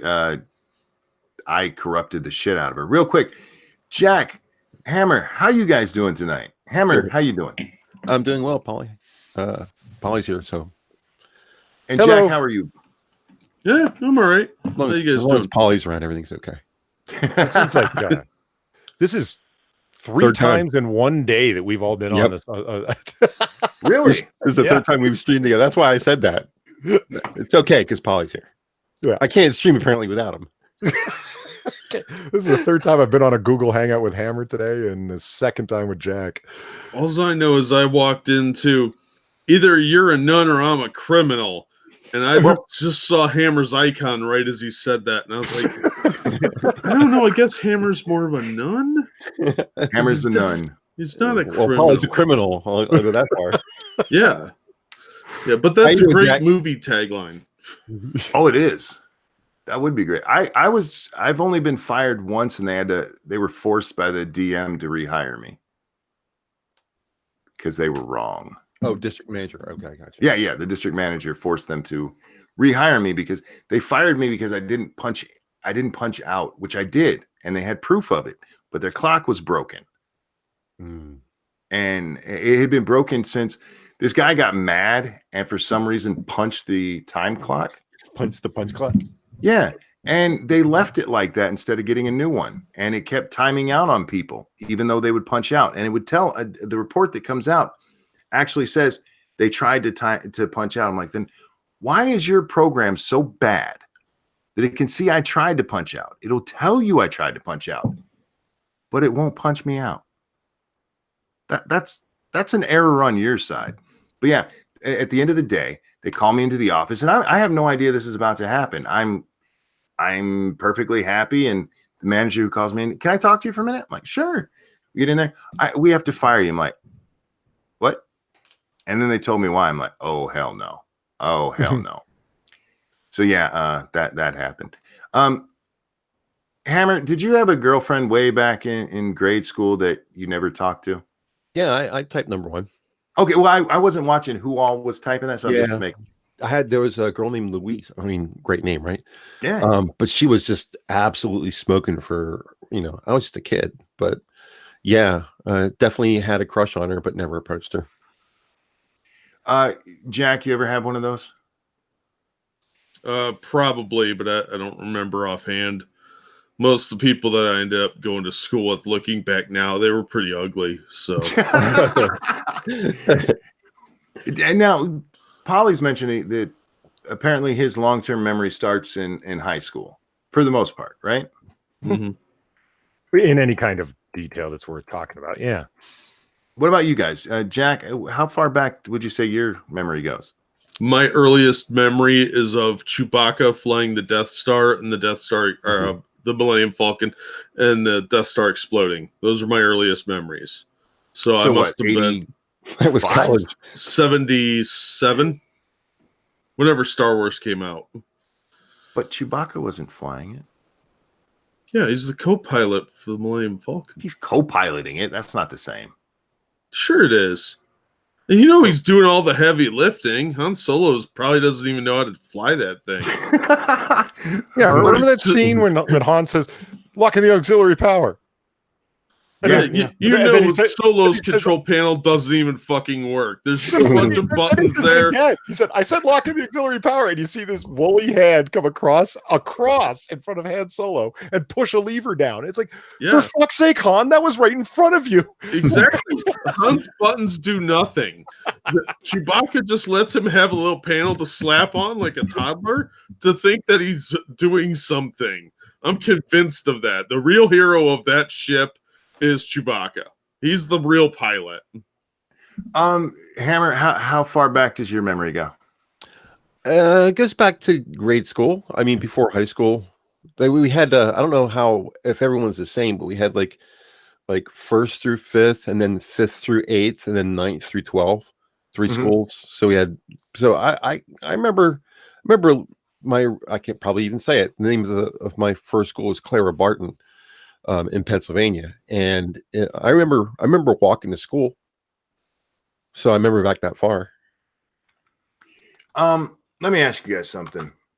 In gym class, did you ever have the big parachute thing, where you'd lift the parachute up, and then all the kids would have to run under it? Yeah. No, don't know what that is. I think that's more of a Midwestern thing. Like a bunch of surplus army gear. I know they've taken it out of schools now, and I don't know why. It was always fun. I don't think it served any real purpose other than to keep us entertained. Ebony says she did. Now, the one that I really wanted to ask you about, hang on. All right, I had to tweet. Did you ever have to climb the rope to the top of the gym? Yep. Once, and then they took those out because a kid fell off and broke his leg. Nice. I always loved that. I love the feeling you got in your groin as you were climbing. Easy, Tonto. Well, it's true, and I didn't understand it as a kid why, but man, I like that. Did you play popcorn where you put foam balls in the parachute and tried to shake them off? No, all we ever did was lift it as high as we could, and then everybody would run under it and put it down real fast so it made like a tent. We had the fire drill trailer thing too. I don't know what that is. Then why didn't Chewbacca get a medal? Probably because he needed a bath. He smelled like dirty dog. It was anti-Wookiee attitudes of the time. He was oppressed. Yeah. Clearly those fucking humans had something against minority species that were enslaved by the Empire. Oh, he was in charge of the whole operation. Remember when you howled or roared or whatever? That's when they all turned about face to face front. Like, no, he was in charge of the whole thing. He didn't need no medal. No, that was them turning their back on him when he was like, "Hey, fuck you for not giving me a medal, you dicks." Real quick, thank you, Dark Shade. Every year, St. Patrick's Day keeps on getting bigger. I think it might even keep on Dublin. What did Tennessee? I think it might keep on Dublin. I see what you did there. What did Tennessee? The same thing that Arkansas. For a minute there, I thought you were being serious. Now I get both of those. Seriously, though, St. Patrick's Day does get bigger, and so does Cinco de Mayo. You know why? Americans like to party. They like to get drunk and party because we have nothing else to do. The Irish are everywhere, too. Yeah, and the Irish don't get mad if you put on green shit and act like an ass. But they're like, yeah, come on and join us. I found out that I was Irish today. What's that? I found out I was Irish today. You don't watch Did you do a 23andMe? No. I tweeted out earlier that I was half Welsh and half Czechoslovakian. Now Czechoslovakia doesn't exist anymore. Mm-hmm. Now they split it in half. But I said that I tweeted it out, and my mother saw the tweet and gave me a call. She says, "You're not half Welsh, half Czech." I'm like, "I'm not." She says, "No, your paternal grandmother or paternal grandfather was Welsh, but your paternal grandmother was Irish. You're quarter and half." Nice. So I found out today that I am Irish, or partially. I keep wanting to do a 23andMe just so my wife will stop calling me Welsh, because I'm not fucking Welsh. Well, it's okay. It's okay. Same general area. Yeah, but I'm Irish. They all get along though, right? The Irish, the Welsh, the Scottish, they're all pretty much, as long as it's not the English, they're okay. As long as it's not the English, you're right. We use their language, but that's all we care for. Thank you, Dark Shade. My wife bought me a hideous leather jacket, but I don't mind wearing it. I'm easily swayed. Ugh. I appreciate that joke. Thank you, sir. Oh my God. Do you remember your favorite toy when you were a child? Let's say, Hot Wheels. Yeah, just the earliest you remember. I was into Hot Wheels. Loved Hot Wheels. Hot Wheels were great. I like taking Hot Wheels and beating them with a hammer to see if I could pop out the windows. I used to paint them. They would get all chipped up from playing with them. Oh yeah. So I bought that little Testors paint, little bottles. I used to paint them different colors. Mine was G.I. Joe. That's the one I remember the most. I used to play with them all the time. I would make these elaborate stories, and somebody would always die horribly, and Scarlett would always fall in love with somebody, and that was usually the person who died. That was a lot of fun. I like my Slinky too. They changed her name to the Black Widow. Everybody was afraid she'd fall in love with them. Every time, man. They always had to be the one that died. They give DNA data to people that should not have it, right? I don't care. Look, if they want to clone me, I don't blame them. I'm awesome. Go ahead and clone me. They give your DNA to the feds. Don't do it. I'm not afraid of the feds having, and I understand what you guys are saying. I do. You don't have to convince me that you're right. It's very much like my internet data. If Facebook wants to sell that to somebody, I don't give a fuck. I really don't. Is there one that's better than the other? Is it like there's Ancestry DNA and there's 23andMe and there's a bunch of different services? Is there one that's like better than the other ones? Not that I've heard. As far as I know, all of them are into the selling of DNA things. And wasn't there somebody who ended up in jail over it because they found the DNA through that? Yeah. Aren't you afraid of a kid showing up at your door? No. I like kids. Police already have my DNA, says Cynic. What'd you do? What did you do? So apparently your audience is a bunch of nervous serial killers. No doubt. Like, they can't have it. In that case, never give them your DNA. Kyler says, and you're good at the sex too, sarcastic voice. I am good at the sex. Ask your mom. Jack, a favorite toy? Oh, that depends on what period of childhood. I think I had a Luke Skywalker figure that I really liked. Then I had He-Man. I really liked He-Man. And Snake Eyes from G.I. Joe. Oh, yeah. And those were probably my top three. Yeah, I love my He-Man figures. I had so many toys. When Mom would get depressed, she'd take us out and buy us toys to make us happy, because that made her happy, which was probably why we were poor, but we had a bunch of toys. One of my saddest memories of being a child was I got a Darth Vader, and I was so happy to have him. And I was young and I was scared that night. So I asked Mom if I could sleep in her room, and I slept on the floor next to her. And when I woke up, the dog had bitten the head off of my Darth Vader. That happened to my 12-inch Luke Skywalker, the tall Barbie-sized ones. Mm-hmm. And the dog chewed his legs off. And my brother, being the very helpful person that he is just pretend he's a paraplegic. And that was when I learned the word paraplegic and discovered that my favorite toys would get chewed up. Thank you, Darkshade. I think my wife is putting glue on my antique weapons collection. She denies it, but I'm sticking to my guns. Wow. That's a long way to go for that joke. Polly, any favorite toys?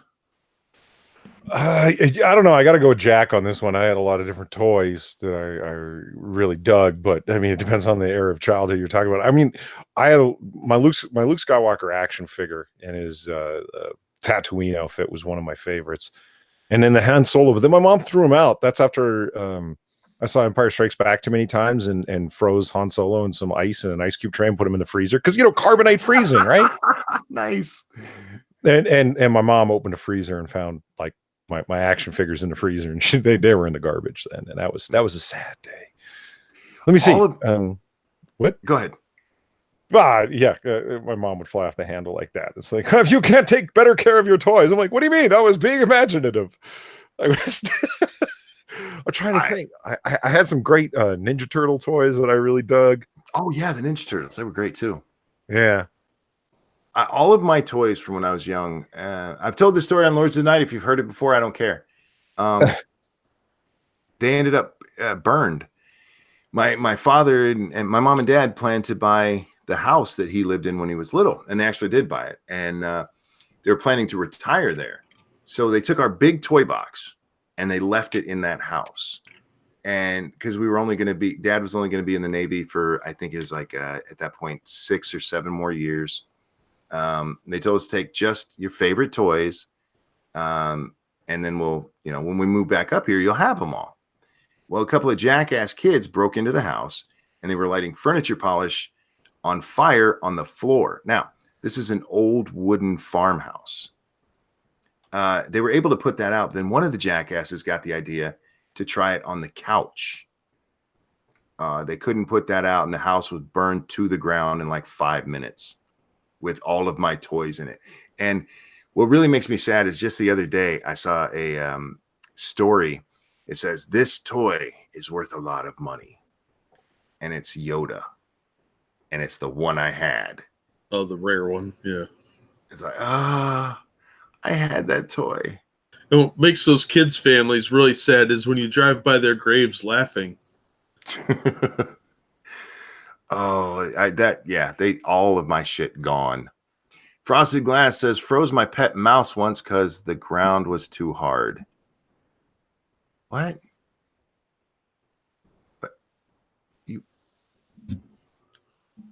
Is that a joke I'm missing, or did he freeze his mouse? Were you trying to bury your pet mouse alive and froze it instead? Like, this is a horrible story. I'm not sure where that's going. That's some Pet Cemetery shit going on there. Oh man, did you guys have pets growing up? No. Yes. Yeah, I had a dog, a boxer. Nice. What'd you have, Jack? We had a husky and some cats. Oh, I love huskies. Yeah, that's awesome dogs. Darkshade, thank you. If you wear cowboy clothes, are you ranch dressing? Oh my gosh. I love these jokes. Yeah, we had that fucking dog, and then we had we had cats everywhere we left or moved. it was tragic because either we would have to leave him behind because we'd move somewhere where you're not allowed to have cats, or like my cat Orangey, he was sleeping in our driveway. He for some reason he liked to sleep at the bottom of the driveway, and some asshole actually swerved into our driveway to run him over. That's fucked up. That's odd. The cat's name was Orangey. Was it like really an orange cat? Yeah, but his name was actually Agent Orange. We called him Orangey. I love it. Well, the reason I mention is because I had a cat when I was, had moved down on my own. I had a cat named Gracie. Orangey, Gracie, just colors. But the reason that she was called Gracie is because I was married at the time, and my wife had a cat that, I kind of entered into the relationship. She already had the cat, and her cat's name was George. Oh, okay. Crazy. George and So Gracie. it made sense to call it. Nice. And a halfway Star Trek reference. Just saying. Darkshade, thank you. I bought a wooden whistle, but it wouldn't whistle. You're killing me, sir. Yeah, we had a lot of animals, but yeah, we could never take them. Every time we had to move, and it sucked.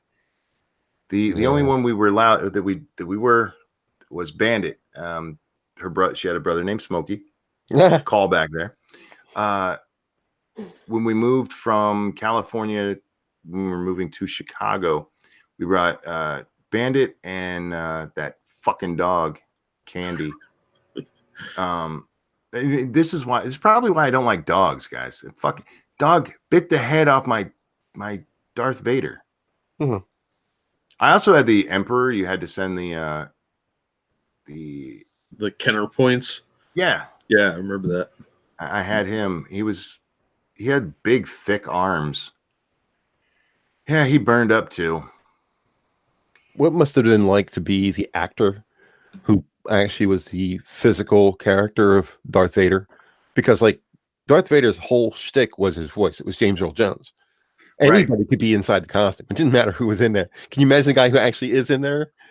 David Prowse, and he still goes to conventions. But could you imagine though that if he wasn't on the set that day, well, hey Jack, you can get in there and do it. It's like, okay, doesn't matter.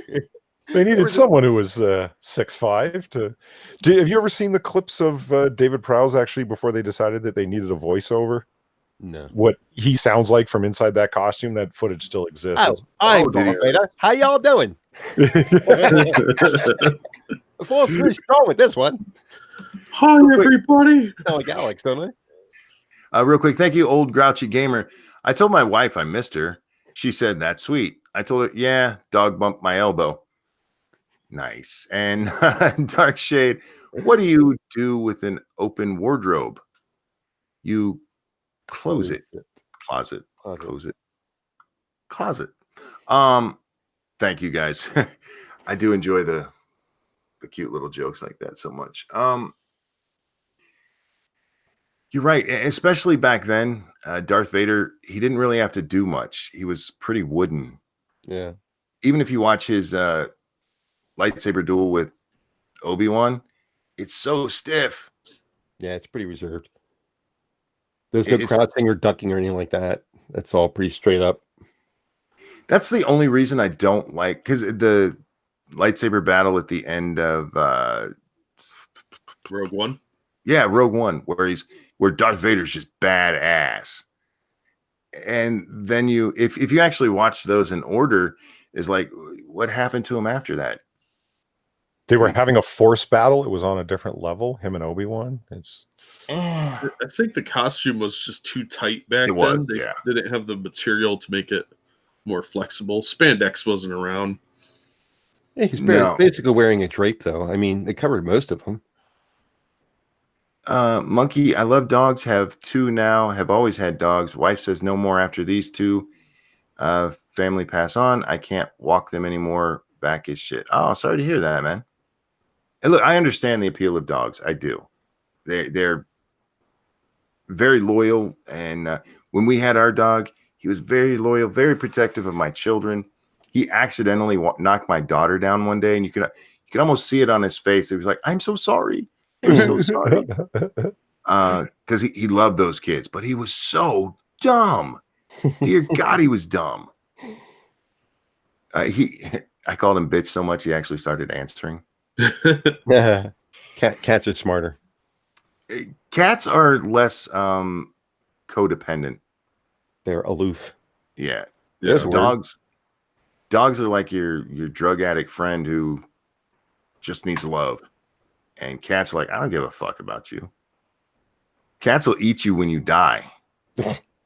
Darkshade, thank you. What did the leper say to the whore?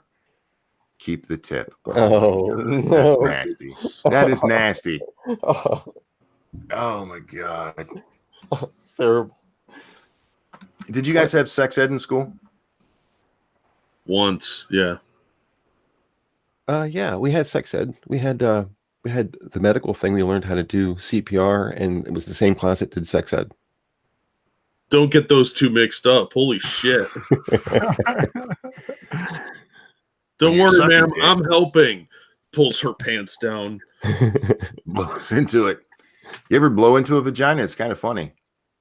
Blows up like a balloon. No. I can hear the ocean. It smells like rotten tomatoes. That's what happens when you have sex with somebody who likes to laugh. I got to do sex ed in 7th grade because I was recommended for it because I was such a good student. They thought I could take it. So we all get in there, and on our first day, the teacher has these 3 pieces of cardboard, or not cardboard, poster board. And on the one, we have to write all of the names we can think of for penis, all of the ones we can think of for vagina, and all the ones we can think of for boobs. And we wrote the most nasty shit on this thing. And she got up at the front of the class and reads them all out. Oh my God. And as I think back, I'm like, can you imagine that today? Somebody would have gone home and told their mom, and that teacher would have been fired. But yeah, she just wanted to know, look, these are all the names. Don't laugh at them. We're going to move on with the actual stuff. And she was just getting hot in front of her kids. That's what she was doing. She might have. You know, I hated that teacher. Go ahead, Jack. I'm sorry. Oh, she was just trying to select which kid was the nastiest before she diddled them. Yeah. I hated her. Jesus. She refused to call me Frank. Your mom named you Francis. That's what I'm calling you. That's what this bitch said to me. I'm like, I knew mom calls me Frank.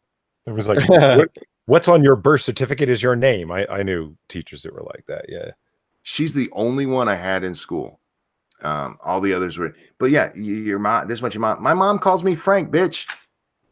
The only time she calls me Francis is when she's mad at me. Yeah. Yeah. And that's how I knew I was in real trouble. When mom dropped the real name, whoo, that was time to hide because I was going to get an ass whipping. Yeah. Your name actually changes when it gets formal. Mine just gets longer. Like this is not my name, but like Tom to Thomas. Oh yeah. But yours actually changes from one name to a different name. Yeah, and I mean, if it was Frank and Franklin, that'd be one thing. But you go from Frank to Francis. Yeah, that mom beating you under a different name.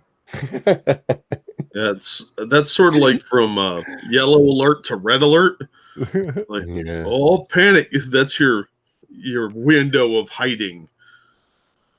The only time I actually remember hiding from it was when me and my brother we were taking a bag of trash out to the side of the road. It was just a little tiny bag of trash. We weren't that big. I was maybe 6, and the windows to the car were open, and so we climbed in like the Duke Boys, and we were playing Duke Boys. And I somehow managed to get the emergency brake off. I did this too. Needed to be on because it was the driveway was angled. And so the car rolled into the street and almost got hit by the trash truck. Yeah. I did exactly the same thing you did. My dad had not put the emergency brake on, and it was one of those column shifts. And it was in park, and when I pulled it down a little bit, it was enough to get it out of park and into reverse, but it didn't get it completely in reverse. And the transmission was just going bah, bah, bah, bah, bah, bah, bah, bah, like that. It was like just skipping on top of the gear kind of deal. So it didn't roll back quickly enough. My dad was able to jump around and get in the car, push me over, and put the brake on because I couldn't reach the brakes with my feet. Same thing happened to me. It happened to you. No, a neighbor lady came out screaming for my mom and for the trash truck to stop because it wasn't stopping at all. And they finally hit the brake. Mom comes out with the keys. I ran inside and hid myself under a table. And I was hiding so well, she actually said, "You better come out now or it's going to be worse." And I believed her. So I came out. Kid takes his dad's rooster, hen, and donkey to the market to sell. A long walk. The donkey kept stopping and only moved if you scratched its ears. Got tired, saw a girl walking by. Oh, this is part 1. I shouldn't have read that yet. Now everybody has to wait. What did the one-eye hooker with a glass eye say to the man before he left? "I'll keep an eye out for you." I like that one. That was good. That is cute. Also from Dark Shade over here. What's the difference between jelly and jam?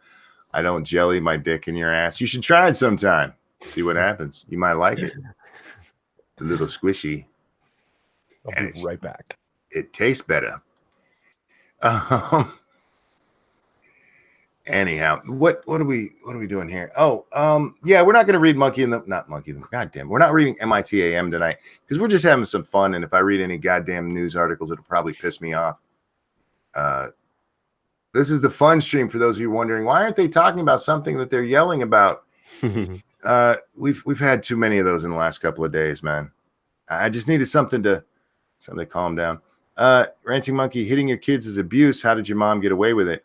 I don't consider hitting your kids to be abuse. And back then it wasn't. Yeah. And most people back then didn't either. Yeah, it was discipline back then. And pretty much everybody be like, you need to take him home to spank his ass. Give him a whipping.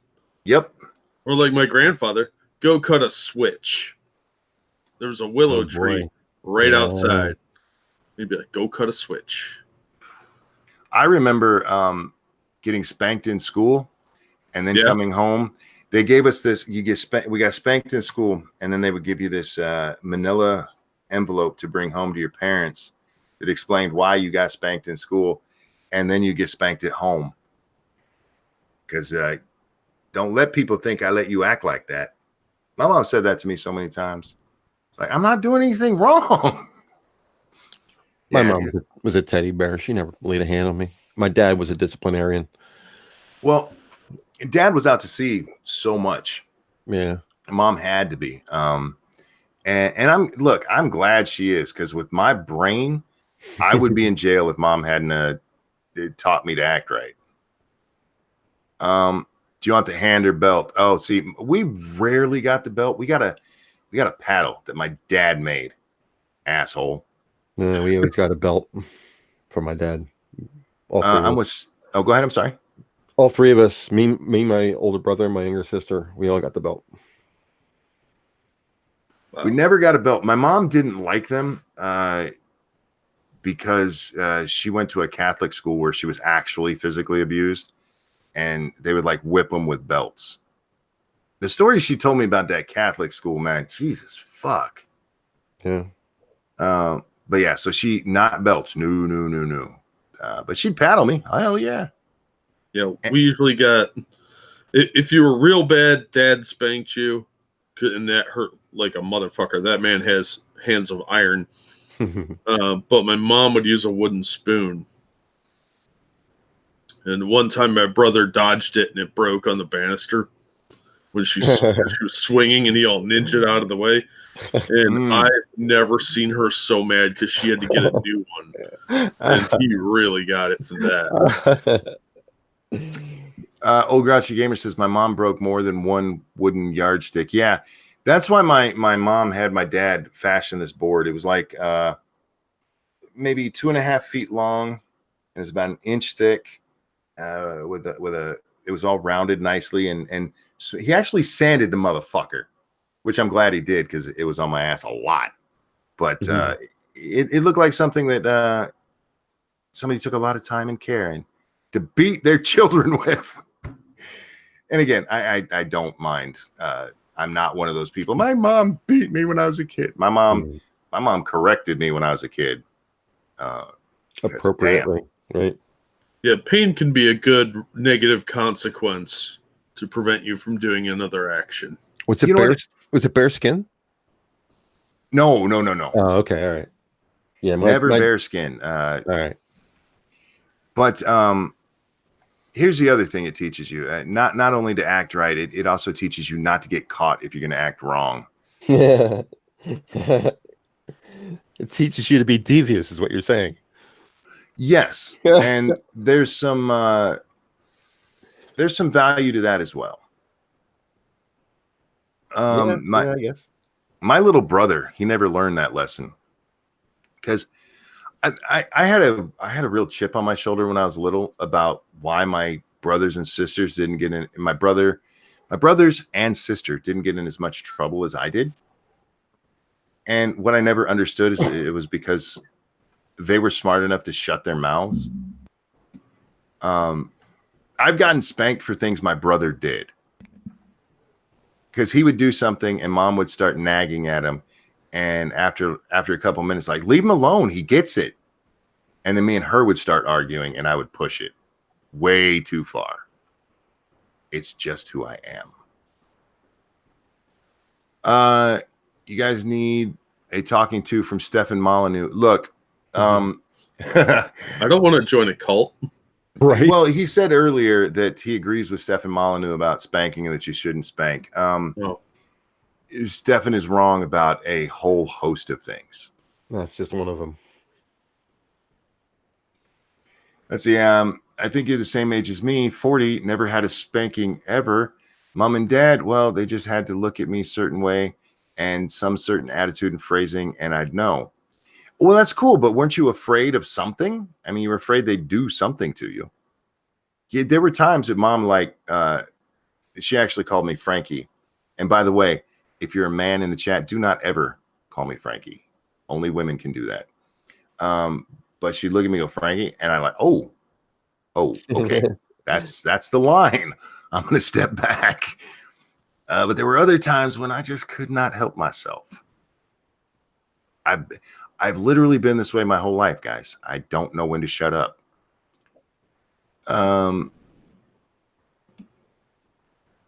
Let's see. What do we have here? I lived in a neighborhood where even the neighbors got to whip your ass. Johnny, my friend, I've been there.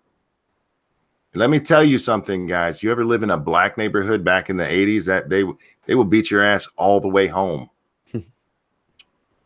I've never had a spanking. I got spanked one time when it wasn't my fault. And I'm still a little bit upset about it. Yeah, I got that once too. Well, the worst part of it was when it came out that it was my little brother. It's the only time that I was really that I'm still really upset with my parents for spanking us.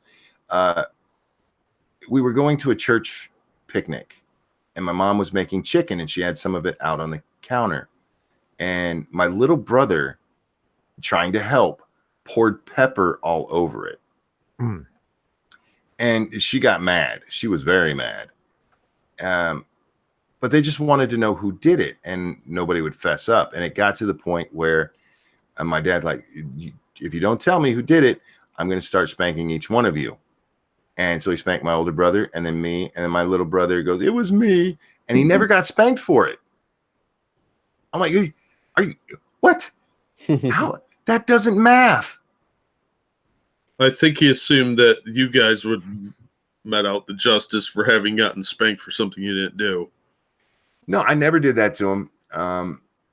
Because I still took care of my little brother. My older brother too. Like I said, I was the enforcer in the house. If somebody fucked with my family, I would go take care of it.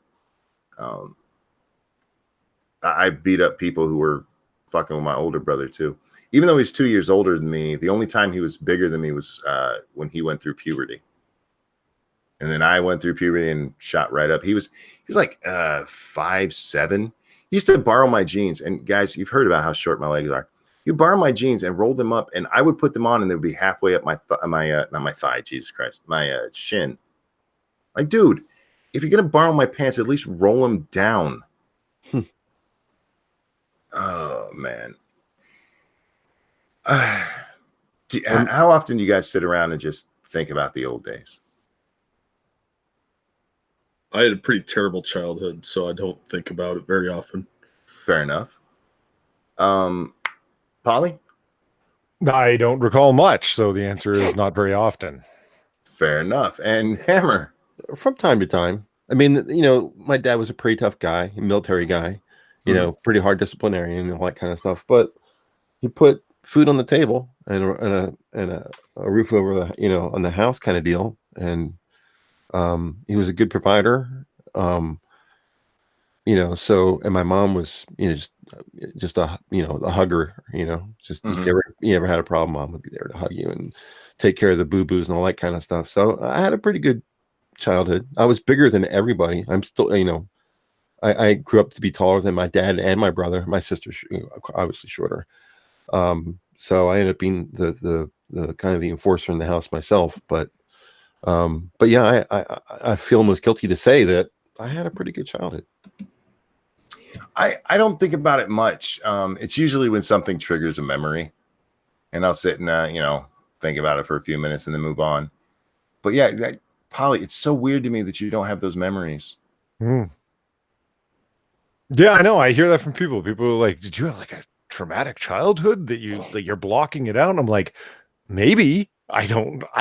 How would if you I know? answered you, if I answered you, wouldn't you know I was lying? I don't know. I can't remember most of it.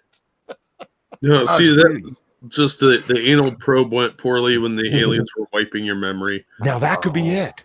After I got abducted, everything did get a little weird and foggy. Wait a minute, I was abducted. Uh, Funny. Banksy, how you doing, man? Haven't seen you for a while. Hope you're well, bud. Mark says dad was the easy parent, but very old school 50s dad. Like on old 50s TV shows. Midnight Exile says Polly retroactively deserves a bad childhood. Wow. Jesus. Ouch. Damn. If you wonder why men past a certain age won't cry, that's why. I don't know. I'm pretty old. I'm 56, so I'm the oldest guy here, I think, right? Yes. Yeah, I've cried before. It's not a big deal. I cried 2 days ago. I was sitting here listening to music on YouTube. I'll go through just different music I want to listen to, and I love the song "Ready, Set, Don't Go." I'm not familiar. Ready, It's- set, don't go. It's Billy Ray Cyrus. It's a song he wrote about his daughter, and it's about how he knows it's her time to go out into the world, and he doesn't want her to. Remind you of your daughter?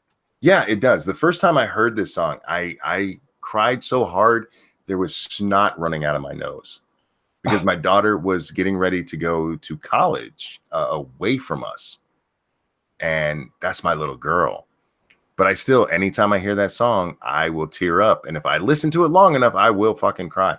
So I did text her. I'm like, I'm listening to the song. I love you and I miss you. She's like, I miss you too, Dad. I'm like, oh, that's my little girl. Dad would discipline my brothers. My mom disciplined me and my sister for the most part. I know families who do that, where dad takes care of the boys and mom the girls. James says, I don't cry often. I don't cry often.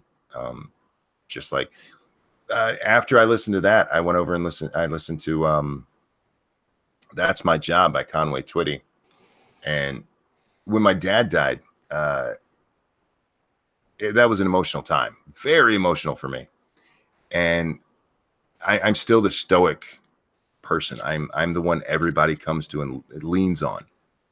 But everybody had gone to sleep, and I needed to get it out. So I put that song on and I just listened to it for about an hour and just bawling my eyes out. And I had to get that emotion out so that I could be, the one they leaned on. Because that first day I was like, you're killing me. You got to let me have a moment. Got to let me have a moment. It's tough when you have a daughter, getting married or moving out, that kind of stuff. Daddy's little girl. Ooh. Yes. Giving her away is one of the hardest things. And it doesn't mean anything anymore when you give your daughter away like that. It's just tradition. Right. But still, who gives this this woman away. Like, not me. No, No, she's all mine. That is my little girl. Yeah.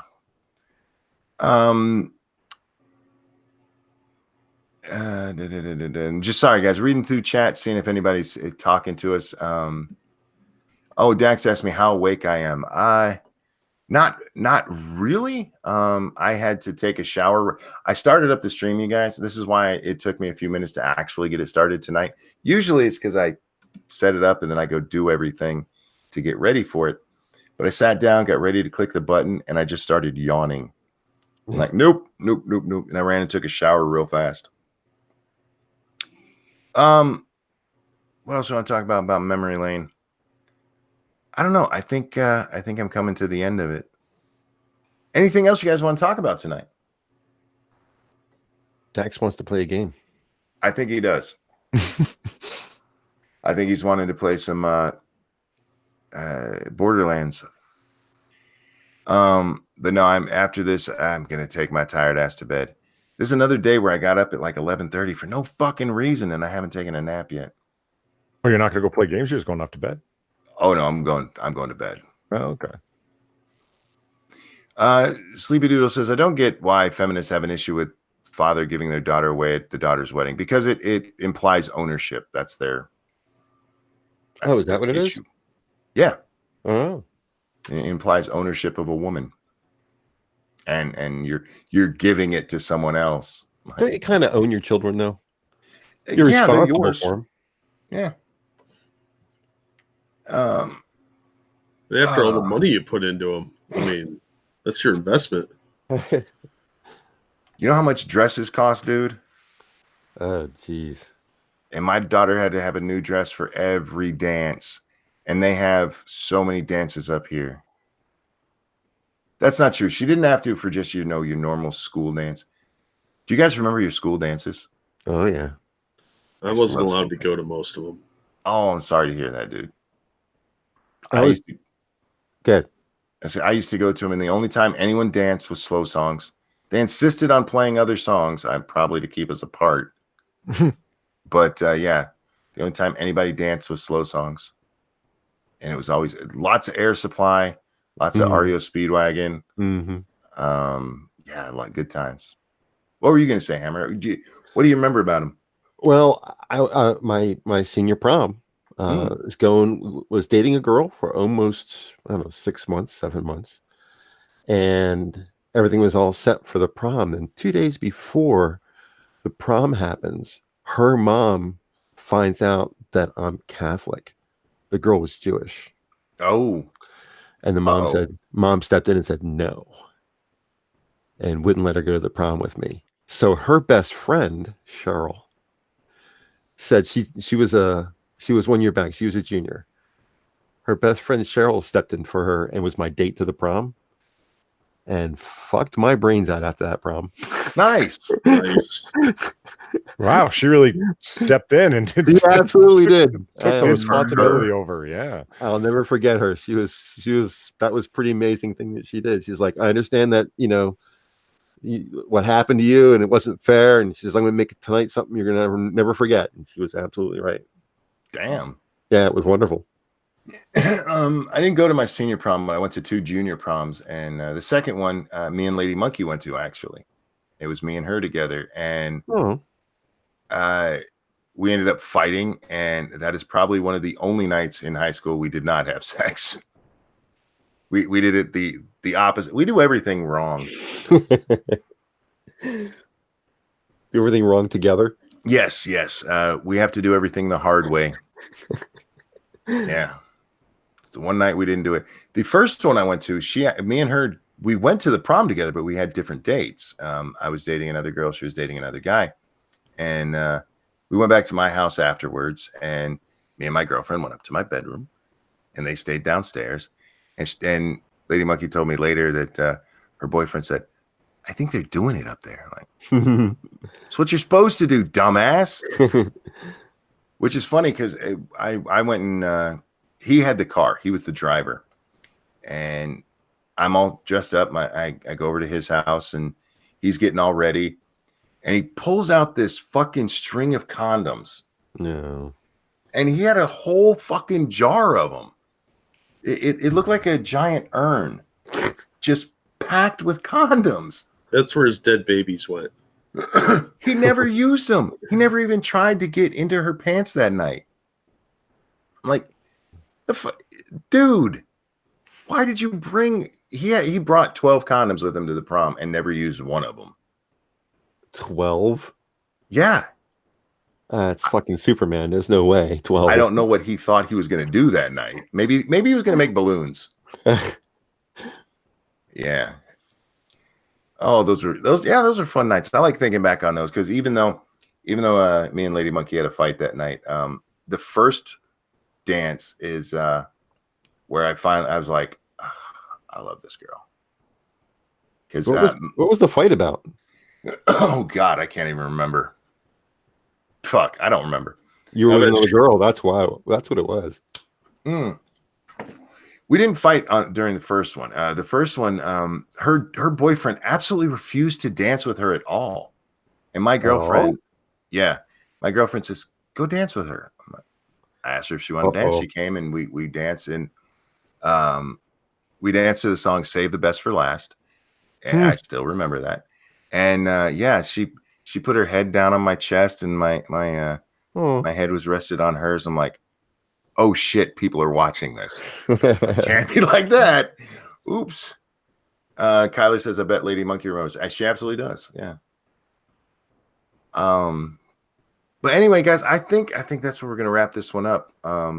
Sorry we're wrapping it up so close after you guys came in, but you guys were late as fuck. That's what you get. With that, chat, I'd like to thank you guys for coming, hanging out, and listening to us reminisce about some stuff. And we'll do something like this. I love these kind of streams, just thinking about the, not necessarily specific memories, but like the things that the kids are not going to experience. Because it is weird to see how fast the technology is advancing, and it's fucking cool. But chat, thank you for coming, hanging out. Thank you for the donations. I can't tell you how much I appreciate those. And Hammer, is there anything you'd like to shill? Well, the minions, of course, and your girl Prospero is now doing our Thursday night streams. So cool. That is on Minions of the Zoo at 11:30 p.m. Eastern time every night. Right? Absolutely.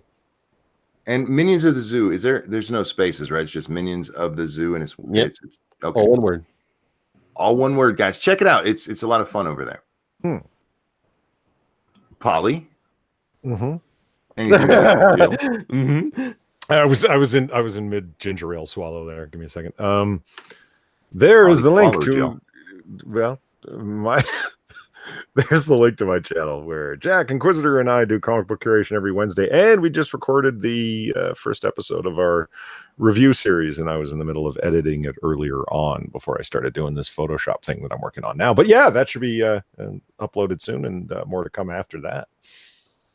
Dom is asking, what's your channel, Polly or Hammer? My channel, I don't really use it that much, but it is the One Ton Hammer. Make sure you put the at the beginning, or else you get someone else's channel, and that's not me. And Jack, is there anything you'd like to show? Nah, there's my channel link. That is the worst shill ever. I know, but it is like 4 a.m. So anything you want to show? Nah, here you go. Actually, Dom O'Leary says that ginger ale better have Scotch in it. Bourbon. Actually, I put bourbon in it. I don't hide my late night alcoholism. There's nothing wrong with it. It's acceptable to be drinking this time of night, isn't it? My dad told me it was called a nightcap. I told him it was called an addiction. But whatever. And finally, guys, tonight you can find me over on Satsu 2 Cents for Lords of the Night, 9 p.m. Eastern time. And then this is Monday. We'll be doing a game stream over on 2 Cents Plus right after that. So come hang out. It's a lot of fun. And I would like to thank Hammer, Polly, and Jack for joining me tonight. Everyone, have a wonderful day, and we will see you next time. bye. Say bye. Bye. Have a good night, everyone.